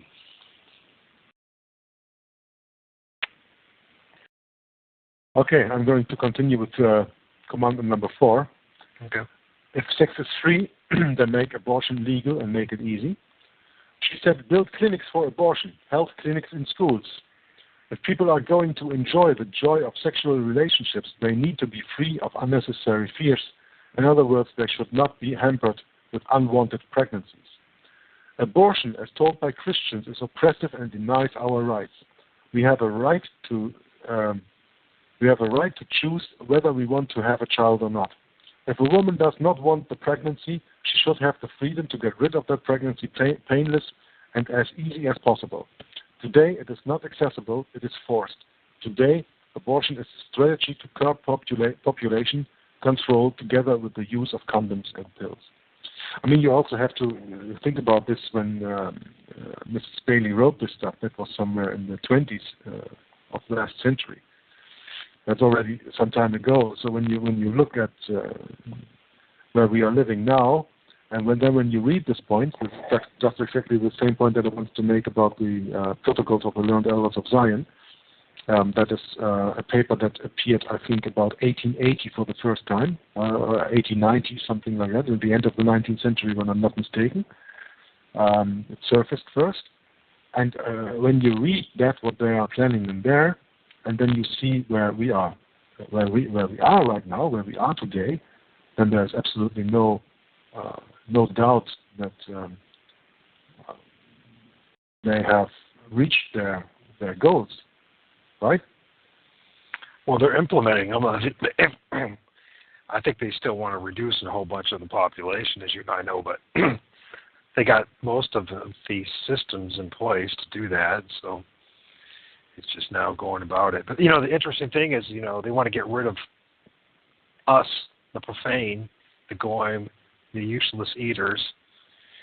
And when you realize what that really means is, and if you look at the world, you look at the globe, and you put all the human beings into a geographical area, it would cover about the size of they say, like northern Florida, or South Africa, a region like that, the country I'm talking about. Mm-hmm. That means that obviously we look at now at the globe again, we realize that the globe is not overpopulated at all. But because they pack us into places like cities and the way they design things, it gives us the illusion that there's too many people. But once you do a nice little satellite search of the globe, you realize that even in America, with its suburban sprawls and its metropolitans and its mega metropolitans, you realize it's not the people there's too many of. It's how they designed the whole thing. It's a question of distribution. It's what it is, yeah. And this, once again, we're going back to the elites. And who are the elites? Well, it comes from Rome and the Jesuits and the nobilities that are in Western Europe and in the United States and in North America and et cetera, wherever it may be. The ruling class that's in line with Rome, they don't want to give any more than they need, than they want to, because in their sphere of influence, if you will, in order to influence and be on top, of whatever society or group they're in, you got to be successful. You got to be wealthy. You got to be powerful. I mean, as a Mormon, when I was a Mormon growing up, you couldn't even be in Mormon leadership unless you were successful, wealthy, that you had become, at least a millionaire. And I'm talking like the Quorum of the 70. Yeah, I'm talking about the apostles and the prophet. You had to become a successful, quote unquote, self-made man. Mm-hmm. And that's the same whole system as this whole, what we've experienced all over again, everywhere. So when we talk about the ruling elite, is these greedy, psychopathic, self-centered individuals who need more and more and more and more. They're the ones saying there's not enough for them, when in reality the problem is there's not enough for us because they hoard it all. So there you go. Anyways. Are you familiar with Bertrand Russell? Yes. Okay. I have a quote here that fits into what you just said. Listen, quote. Gradually, by selective breeding, the congenital differences between rulers and ruled will increase until they become almost different species. Mm-hmm. A revolt of the plebs would become as unthinkable as an organized insurrection of sheep against the practice of eating mutton. End quote. That's true, too. I mean, here's a fine example of what... Well, that was a very, very smart man, right? Yeah. That was a very, very smart man, and he was, of course, under Jesuit control. No question about that, because he was one or another knight, as far as I know. So look at a guy like this is relevant. At least I feel this. We look at a person like Sting from the band The Police. Now this does not seem like going off tangent here, but he comes from nobility. He's like I believe a Knights of Malta. I know he's Jesuitly trained. I know he's a Jesuit. He presented as this perfect white male specimen, thin with the perfect face and the blonde hair and all that kind of stuff. And constantly, I don't know what it was like in Western Europe, but in his heyday in the police and in the 90s, he was everywhere on MTV and on the television. And it was, saving the rainforest and all, this whole idea, of this tall, slender, blonde male, you know what I mean? And while the rest of us, we're kind of a little bit shorter, a little bit overlier, you know what I mean? This whole image that they've been pushing on us of what the ruling elite look like. I don't know if you see the connection up, but I see it clearly. I might not be describing it very well, but when we talk about how they use the media to control and influence the masses, why did this guy show up? Was it because of his talents? Well, we know the world doesn't quite work that way, so. That's right. All the people in the entertainment industry, whether it's in music or it is in movies or whatever, all these people are chosen. You don't have to think that you are, as a now-born person, think that you have talent and you can get somewhere. You will never get somewhere if you're not in the right, if you're not born in the right connections, with the right connections, Yeah.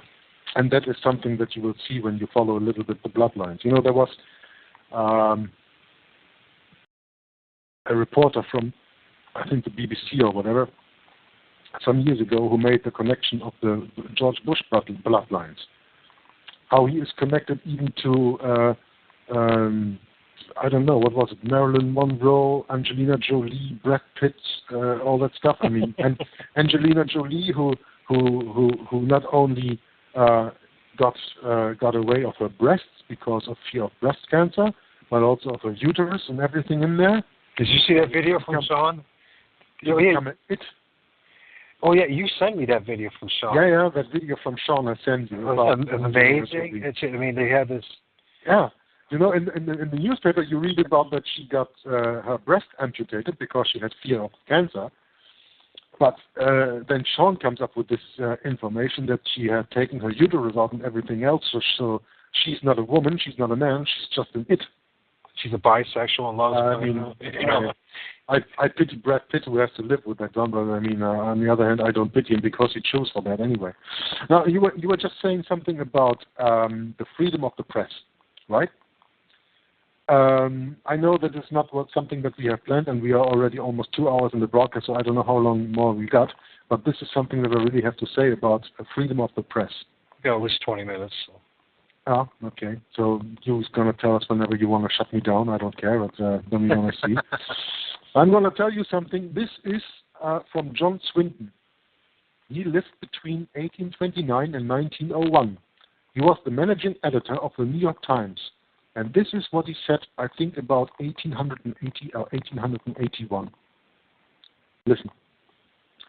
Quote, "There is no such thing at this date of the world's history in America as an independent press. You know it, and I know it. There is not one of you who dares to write your honest opinions, and if you did, you know beforehand that it would never appear in print. I am paid weekly for keeping my honest opinion out of the paper I am connected with. Others of you are paid similar salaries for similar things, and any of you who would be so foolish as to write honest opinions would be out of the streets looking for another job. If I allowed my honest opinions to appear in one issue of my paper, before 24 hours my occupation would be gone. The business of the journalists is to destroy the truth, to lie outright, to prevent, to vilify, to fawn at the feet of Mammon, and to sell his country and his race for his daily bread. You know it, and I know it. And what folly is this toasting an independent press? We are the tools and vessels of rich men behind the scenes. We are the jumping jacks, they pull the strings and we dance. Our talents, our possibilities, and our lives are all the property of other men. We are intellectual prostitutes." End quote. Yep. Now we are 120, 130 years farther. What do you think the media of today represents? Nothing's changed, my friend. The only thing that's different is that the consolidation or monopolization of the power has gone into fewer and fewer hands, but it's still the same idea. In other words, there might have, the ruling elite 120 years ago, 40 years ago, there might have been a few more of them involved. But like you said earlier, there's five. The major corporations is like 5 individuals that own them all. So. Yeah. The freedom of the press is the freedom of 200 rich people to state their opinion. Well, something and by the way, in Germany some years ago. The funny thing is too, though. Now, thinking back to the Jesuits in Roman Catholicism, their freedom is restricted too. Because the Jesuits and Rome itself regulates what they will put out. So, because a lot of these guys, that's what they are. They're just tools for Rome. And the reason why they are so successful and why they're in the position they're in is because their willingness to bow down to Rome. They are willing to be the tools, yeah. We are made to be the tools. We are not even asked if we want that or not. No. That's the big difference, Yeah. Okay, shall we finish our 10 points? Sure. I'm reading about the 5th now. Make divorce easy and legal. Free people from the concept of marriage of life.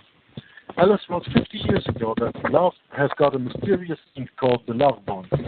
It's like an ovum that comes out of the ovary as it travels through your system. It seeks a love favor in you, and there's one other person in the world who can respond to the love bond. And when you see that person, everything within you clicks. That is your man, your woman, and if you miss him or her, you'll never be happy until that love bond cycle passes for many years. So for you to be happy, get that person at whatever cost. If it means getting him or her out of that marriage, getting him or her, that is your man or your woman. It's a mistake for him or her to be elsewhere. And if you go together for some time and find that love has died, don't be held in bondage by the Christian values. It will never come back. What you need is an easily arranged divorce, and allow another love bond to come forth. Just like an ovum comes up, and when it comes forth, you'll enjoy life again. On the contrary, God's word said in Malachi 2, verse 16, for the Lord God of Israel says that he hates divorce. End quote. And a little footnote here, people enter into marriage having signed contracts of how they will share their things after divorce. People enter with one foot and another behind. 50 years ago, divorce was unthinkable. It is one thing for a marriage to fail, but it is another thing for people to enter marriage with an intention to enjoy as long as it was enjoyable and to walk out of it. They call that a prenup, right? So that if things go down, then you already know what you're going to get out of it, right? Yeah. I just had to think about that because my son told me last week that my ex-wife is going to marry that pedophile she left me for. And now she's going to marry him. I say, yeah, no, that makes sense because she wants to secure the assets, But he can't throw her out of the house that he built some years ago now. So, yeah, Jezebel spirit, that also comes together with that. Anyway, you have a remark for that, or shall I continue with point number 6? No, you can keep going. Okay. Make homosexuality an alternative lifestyle. Alice Bailey preached 50 years ago that sexual enjoyment is the highest pleasure in humanity. No one must be denied and no one must be restricted how to enjoy themselves. People should be allowed in whichever way they choose they want, whether it is homosexuality or sodomy, or an incest or bestiality, as long as the two agree. With the beast. How do you agree with a beast? Hey, Donkey, is it all right when I? No, okay, sorry, no, I'm not gonna end that sentence. Sorry. A law was passed in South Africa. Parliament has passed it on the 26th of January in 2000, and the President gave it its signature on the 2nd of February 2000, giving so much freedom to gay rights that a time will come when it is legal for a preacher to mention homosexuality as an abomination in the eyes of God, or to read scriptures publicly that talk about homosexuality. In Mozambique, 1994, an agenda was drawn targeting to fill the police force, the judicial system, judges, the education system, and everywhere else with gays, so that when a case comes up, they are to defend the cause. Today, the church is expected to marry and lesbians. That reminds me of course, the Roman Catholic Church, which says the priests, when you are going to the Roman Catholic Church, you have to take the note of the vow of celibacy. But celibacy does not mean no sex. Celibacy just means you can't get married, but you can have sex. Yeah, that's true. Yeah, absolutely. That's something a lot of people don't understand. So I think about 98% or whatever, something in that range of Roman Catholic Church are gay, are sodomites. So, of course, the church has then no problem with rights like this. And when you know that, and then you look at the United States Supreme Court, where there are 9 judges, and 6 of these 9 judges are Roman Catholics. Right. And 3 of the judges are Jews. So when you have the majority of the United States Supreme Court being Catholics, well, then you see how the church has an easy way to introduce homosexuality, sodomy, and all this so-called sexual freedom into the society. Right. And all the churches by now in the United States of America are under a 501c3 agreement, which gives them tax exemption, but makes them government agencies. And that is the first step to combining church and state. And when we are talking biblically, that is where Daniel, his 4 empires, his 4 beasts came up. And the last beast was different than all the others because it was the 10 toes of iron mixed with miry clay. Right. And the toes of iron representing the state and the miry clay representing the church. And that's what made the 4th beast different from all the other beasts, because in all the other beasts, church and state were separate. But under the Roman Catholic system, the ones we had all through the Dark Ages until the Reformation, church and state were together, were combined. The church, the Roman Catholic Church, the Pope has civil and spiritual power. That's why he has 2 keys in there, in this emblem. The keys to the spiritual world and to the civil world. Right. Or as he also says, the keys to heaven and the keys to hell. And that's why he has the tiara, this crown, this 3-stepped crown. He's the chief of the heaven, he's the chief of the earth, and he's the chief of the hell. 1, 2, 3. These 3 things are resembled in that tiara that he wears. This crown. The triple crown. This triple crown, yeah. Master of the heavens, the earth, and the hell. And the 2 keys is just a combination of civil power and spiritual power, the combination of church and state. Something that is, like in the United States, normally forbidden, but that comes through the back door. And people don't realize it.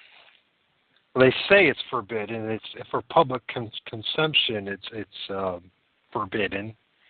But unfortunately, folks, if you do some serious historical research, you're going to realize there never has been, at least the formation of this country, as we know as the United States, the United States government being there in Washington, and then the United States of America, this country, there's never been separation of church and state. And I think when you look at this 501c3 tax exemption, this is the mother church's way of reining in its daughters. So the daughters have been under this delusion that they have had freedom, and then relatively speaking, they've had. I mean, if you look at the 1900s and the early part of last century, they had freedom of expression. There are still Protestant churches in the United States of America that did protest the Antichrist system and did point out who that was. But today, now that they've sold their soul to the devil completely. Yeah, they've been reined in. So, but I hope you understand what I'm saying. I don't think this. I think this because this country, more and more I learn about the country that I live in, and all the lies that it's based on. I think one of the strongest lies that was based on was there was ever such a thing as separation of church and state. I think there's only a separation of church of state and the Protestant church. That makes sense. That makes sense, yeah. But the Protestant church is something that you really have to look for to find it, you know. Oh, they destroyed it. The papacy is and the Jesuit order and the Counter-Reformation is masterfully destroyed the Protestant movement. It's almost like, brother, God is bringing us together to have one more spark, to spark it one more time, to give one more shot, to bring about this Protestant, a new Protestant Reformation, you know? And I know it sounds kind of arrogant and bold, but I don't know what else do we do, bro? You know, we have to. The only answer to all of this, as we're talking about, and I think it's really important to talk about how the world really works, who's behind it all, and as the Lord asks us to come out, He commands us to come out of this Babylonian system. If we're going to be one of His followers, then we have to also expose this system, and then we have to show people, well, what is the answer? How do we come out, and then what do we do? Yeah, by reading these 10 rules of Alice Bailey and analyzing them as we are doing here, I think will give a lot of people an idea to think about how they watch the world up to now, and see that there are really organizations, like here in this case you have Lucis Trust working together and in an order of the United Nations, right, which is not some small organization, that they see that this is all it is all done on purpose. People often form their opinion on the things that they know. What do they know? They know the things they inform themselves about. Where do they inform themselves about? In the media. And what the media is worth, well, I just read by this quote of Mr. Swinton from 1881 or 1880, whatever, some 130 years ago. And when you know what the media then were like, then you can absolutely agree with me that they won't be any better today, meaning less controlling, meaning less lying today than they have been 130 years ago. No. Because we see a more and more concentration of ownership in the media. And I think all around the world there's maybe, 30, 40, 50 people owning all the media with influence. I don't know, I don't talk about the alternative media. But that is just a very small portion because, let's be honest, 90-95% of the people inform themselves just from the mainstream media, whether it's in the television, it's in the newspapers, or it's on the internet, even using the same mainstream sources than they do outside of the computer when they don't use the computer. So people form their opinions and their knowledge, if you can call it that, by the information that is given to them. But if this information is wrong, then also their opinion is wrong.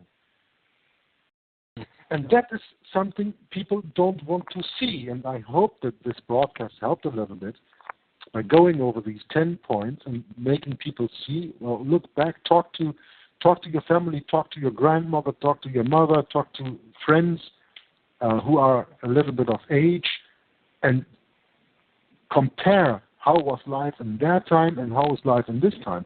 It is not only because that we have now computers that run this fast and cars that go this fast and don't consume that much gasoline anymore or whatever, that we have really progressed. You know? Yes. That is the kind of progress that they tell us, because not today everybody has a cell phone and you are always reachable everywhere and everywhere you want to be. Well, I'm a salesman for more than 20 years, and when I started sales, there were no cell phones, and I could do my job. So who says I can't do my job today without a cell phone? Society is pushing me into using that, but I don't need it. Yes. I have a cell phone. I pay €8 a month. That's about $11. Federal Reserve notes that I pay for that. And with that, I can send 100 text messages, and I can call for an hour and a half. And as far as I know, I never used even more than half an hour, because I know this stuff is bad to hold to my ear, gives me brain cancer and everything. I try not to use it. So I have the number, so I can be reached by my clients and everything, but I'm not addicted to it. But today, these telephones are made to be addicted to, because you can always stay online, and that's why they have the things like Facebook and all these other social media, that you're always connected, that you always know what everybody does, and that you're always out there in the open, and you have no privacy anymore, and you have this promiscuity with all the sex in advertisements and in the movies and all this stuff, and you talk about that with your friends. And the problem is that you can only have an opinion and make yourself a picture of how the world really is on the basis of what you study. And when you study the wrong things, then you will also have a wrong picture of the world. This is true. And we live in a day and age where a man now has to spend an exorbitant amount of time to find out where is the correct study to follow. And because we've been conditioned and trained to follow the authority or the person in front of us, standing behind the podium or whatever. Mm-hmm. And because they have some initials in front or behind their name, therefore they must be an expert. Well, they are an expert in what they know, but do they actually know the truth? That is the question, and one of the things that most of us have been denied is the ability and the opportunity to develop the skills of asking the proper questions and challenging what we hear. Yeah, because we are so dumbed down that we don't even question anything anymore. No, we don't. And also, that whole process of being dumbed down to is not only through what books that we read and the information that we get from, but is because we're in this wage slave state kind of situation where, a young woman or a young man at 18 or 17, 18 has to go to college and has to get a job and make some money, and because people, that's what we focus on. So for most of us, we don't even start waking up to how screwed up this whole thing is until we're in our 40s. You know what I mean? And by that time, it's kind of too late to do much about it. But fortunately, if we do it on our own means, fortunately we do have an answer. It comes from the Bible. It comes actually through God. And that's the only answer. As far as, fighting this system that we're under through guns or through violence, it's not going to work. In fact, the system that we're under is dying to do that because they know how to deal with that. If we look at history, we talked about this before, the Reformation, when the biggest threat that ever happened to this satanic Roman papal system was the average man got a hold of the Word of God. That's the one thing they can't manage. That's the one thing they can't deal with. They'll try everything they can. They'll kill a bunch here, burn a bunch of books here, do everything, attack it. But they know that if a man reads the Bible, studies it, believes in it, that they lost control over him. Yeah, during the Dark Ages, there was no book print invented yet. And the only Bibles that were available were in Latin, and nobody could read that, so the church had total control of that. And then with the Reformation, of course, and the invention of the book print, people were able to...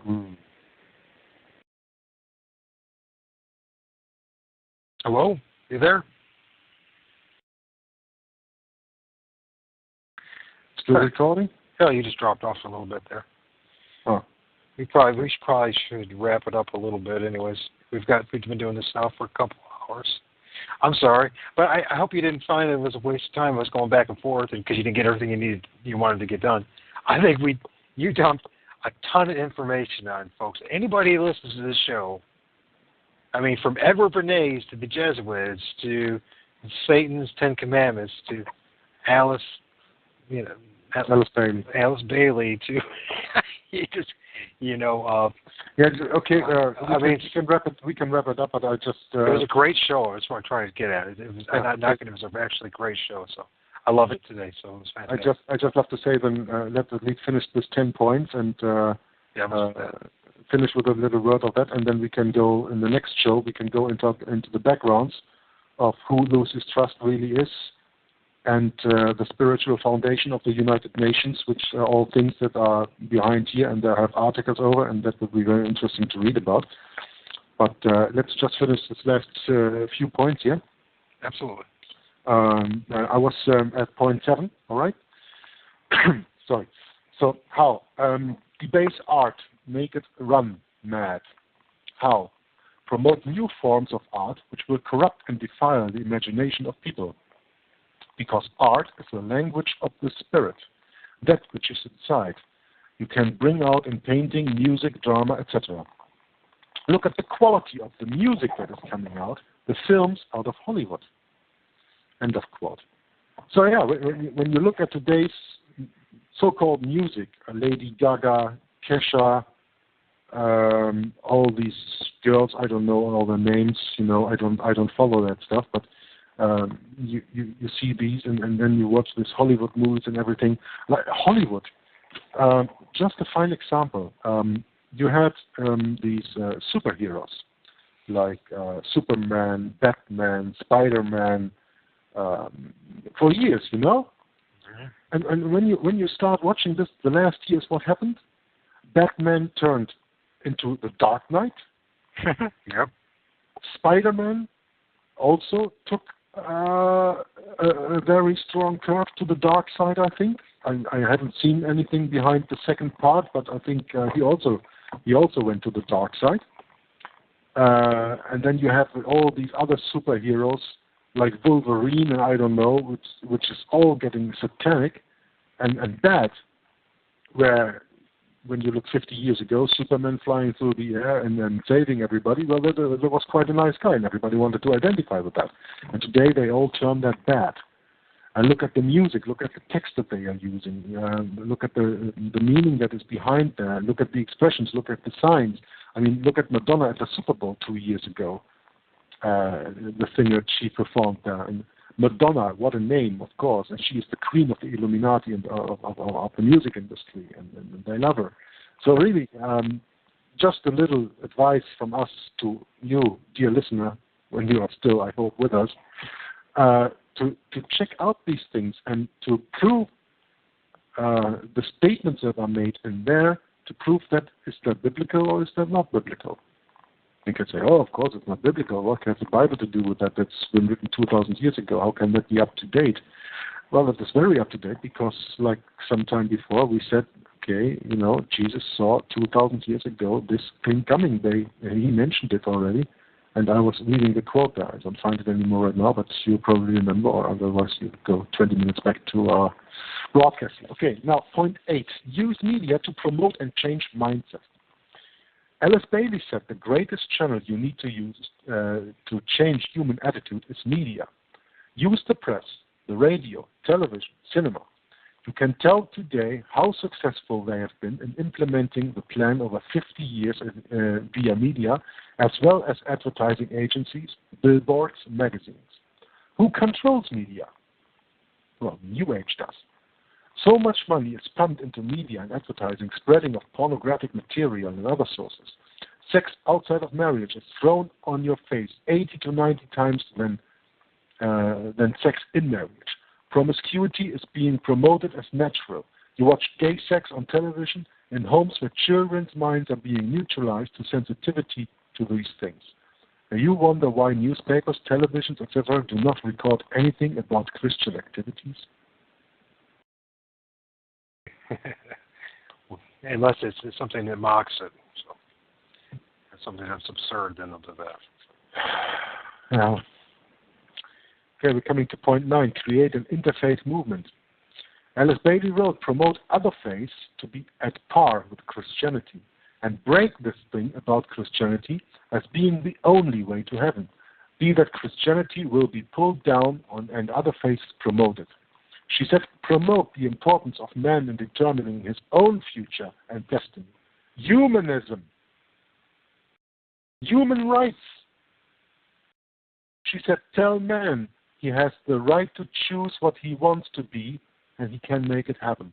He has the right to determine his course. This takes God off his throne.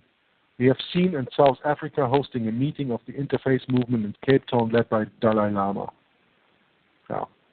Okay, and then point 10, get governments to make all these laws and get the church to endorse these changes.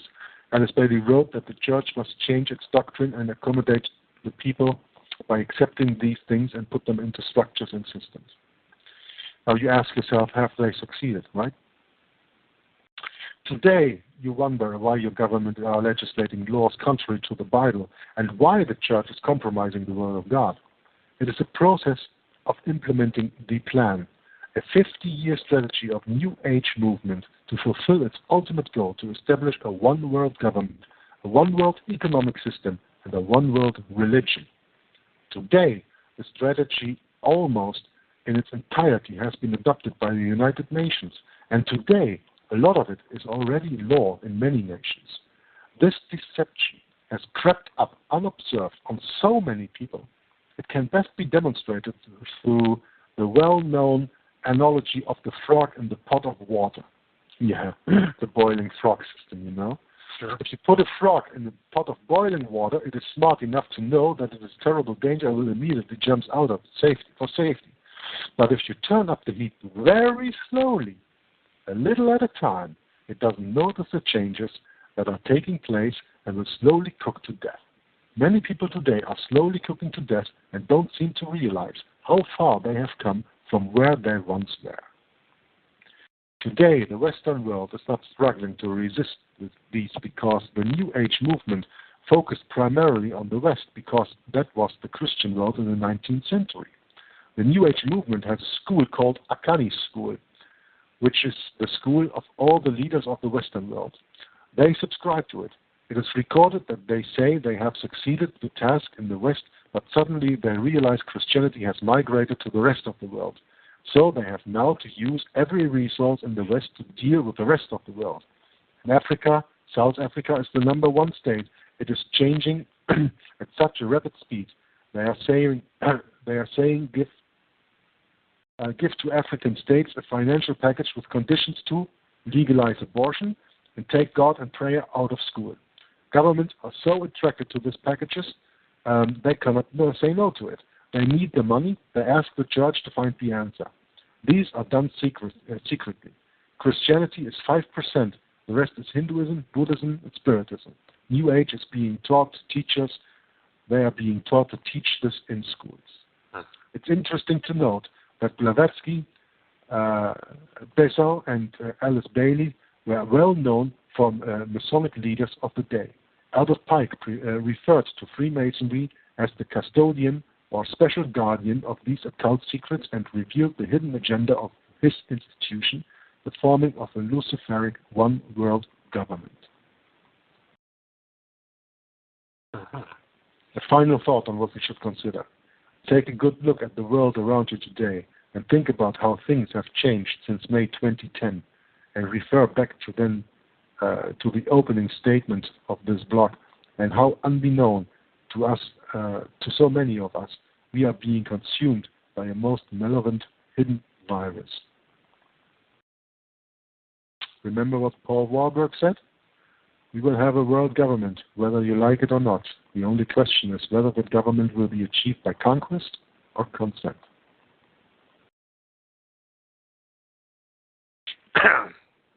Very good stuff, brother. I mean, that's what we're dealing with. And, you know, we're dealing with this quote-unquote New Age theosophical Luciferian agenda that I argue follows, if one reads the Bible, a Balaam doctrine of morally corrupting societies. Therefore, once the man loses his connection with God, he has to grab to something. First thing, he grows to himself, but he is not given the opportunities to sustain, uplift, and carry himself by having enough resources. Then he must become dependent on something.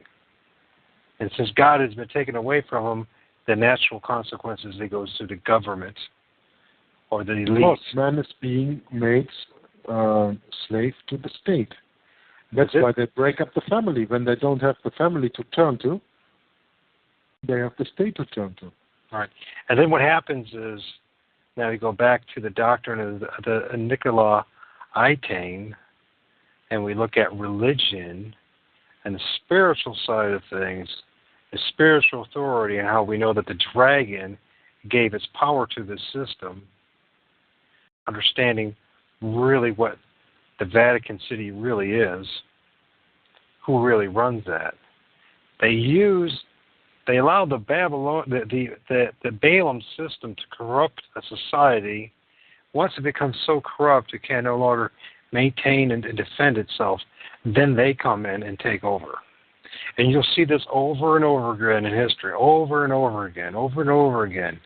And this is what they do. They tear down societies, morally debase them to a point that they're hopeless. And then, you know, through war and violence and destruction of the infrastructure and everything, then they come in as the saviors and, you know, take it over. It's funny how they use each other. And so it's always this constant thing, you know, is it the New Agers that are taking over? Is it Rome that's taking over? Is it the Jesuits? Well, they're all in cahoots together.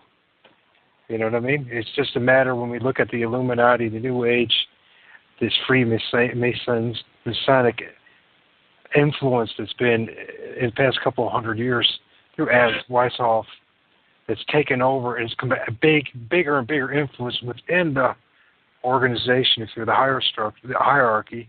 And if literally, you know, if we look at the Illuminati, Freemasons, they've literally taken over or become melted into the Jesuits and taken over the Vatican and the leadership.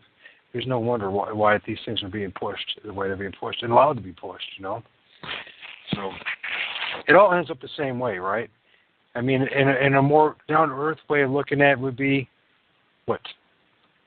Fascism, communism. It all leads to the same thing, right? Absolutely, and you know why? You tell me. Because communism started out as socialism. And fascism in Germany was introduced by the NSDAP, the party of Adolf Hitler. And NSDAP stands for Nationalsozialistische Arbeiterpartei. Or when you translate it into English, that will say National Socialistic Workers' Party. Yep. Socialistic. So the left, which leads to communism, is being socialistic, and the right, that leads to fascism, is also socialistic. Right. And socialism always leads to communism. Whether it starts on the right hand or it starts on the left hand, that doesn't matter. It's where it leads to. Socialism always leads to communism. What's communism? Oh, very easy. Make everybody the same. Why did God destroy the Tower of Babel? Because they were all one. Right. And that is exactly where we are going to. The one. The one world government, the one world religion, the one world economy, the one this, the one that. And always me. I am first. That's what brought Satan to fall. Lucifer, when he was in heaven. I will exalt myself above the Most High. I will be like the Most High. I will be like this. Me, I. That was the beginning of the fall. And that is what Satan since then introduced into the people. Mm-hmm. And socialism is a very nice way, Okay, everybody's the same. Well, and so on paper, yeah. But in reality, that's never the case. It's funny. I want to do a study on how the doctrine of Balaam, it literally, if you follow it and understand it, it literally is communism. And if you look at the doctrine of the Nicolaitans, you'll literally figure out that is literally fascism and how they implement themselves. And there's literally nothing new under the sun. It's just the terminology is different a little today. But if a man studies the Bible, he'll realize that what we're witnessing is the same thing that was happening 3,000 years ago, 4,000 years ago, prior to the flood. It's the same thing over and over again. So it's just which group's going to dominate you, and to see if you would take the most from you. So, but that's for another day. But that's for another day. Yeah. We definitely should end it because one thing I have to go get my son, so I have to leave in about 10 minutes. No problem. We still have other evenings to continue here, and I just hope that you enjoyed it as much as I did. I did. Brother, it's so hard to find like-minded folks that understand enough about what's going on, understand what the solution is. So I feel really blessed that you showed up in my life, and the Lord has given us this opportunity to have these conversations. I really think that they're good for me. I believe they're good for both of us, and I believe they'll be good for those who listened now and into the future and understanding what it really means to be a Christian, and how actually really interesting it is to follow in Christ. And it is nothing like what they show us on television and mostly on the internet, and what you've experienced on a Sunday morning. It's much more fascinating, much more rewarding, much more interesting. Absolutely. And so we're just, we got together. Believe it or not, folks, you just listened to the congregation to get together having church. Believe it or not. And hopefully they get a chance to hear more and more of them, and we get a chance to do more and more of that. So I would, but God bless you, Brandon. Thank you. Thank you for the hard work. Thank you for the research you've been doing for this show and prior to get you to this point to share the information that you're sharing, because it's really important, and I just hope it reaches. This whole idea that is not only to edify ourselves and to support each other but to edify others, and to hopefully if we can be just. If I have one person come to the Lord, just one person, we've done our job. That's all that matters. And I will keep on saying that because that's the motive of this, why I put this together, why we're doing this, is even if it takes 2,000 shows in order for that one person to come to the Lord, it is worth doing it. Absolutely, I agree. And you named your show Nothing But the Truth, and Jesus said, "I am the way, the truth, and the life.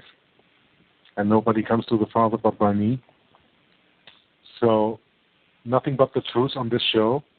And Jesus is the truth, and that is what you have to accept when you are new here. It is not the opinion that counts, it is the truth that counts. And the truth is Jesus Christ, whether you like it or not. What's that quote you always say again? The truth is no respecter or something? Truth is independent of opinion, right, by its very definition. That is a quote that comes from, I think, Walt introduced me to that guy. I don't know the name anymore. He died some years ago of cancer. He did a lot of lectures on Mark Woodman. Mark Woodman, yeah, right. He said that truth is independent of opinion by its very definition. Truth is intolerant of error, every aspect petitioning the conscience for acknowledgement. The individual, however, holds the key to admission or rejection. And that is the shame that most people do and that they do not understand. They reject the truth because they don't like the truth. It is more convenient to live a lie than to turn to the truth and to have to give in. And I think with this we should close our broadcast today. Yes. So I thank you very much, Michael, for the invitation and the chance to spread the word here on TalkShoe. hopefully, I hope that our listeners were still listening and will come in and give us some feedback, because I enjoyed myself. Yeah, we had a couple folks show up, so at least 4 or 5, maybe 6. Yeah, so hopefully next week we can do it again, York. Thank you for those who have listened or who stuck around, and God bless you. And I hope everybody has a great rest of the week, and that everyone comes closer to the Lord and comes closer to truth. And with that, I'm going to say goodbye. Talk to you later, my friend. Goodbye.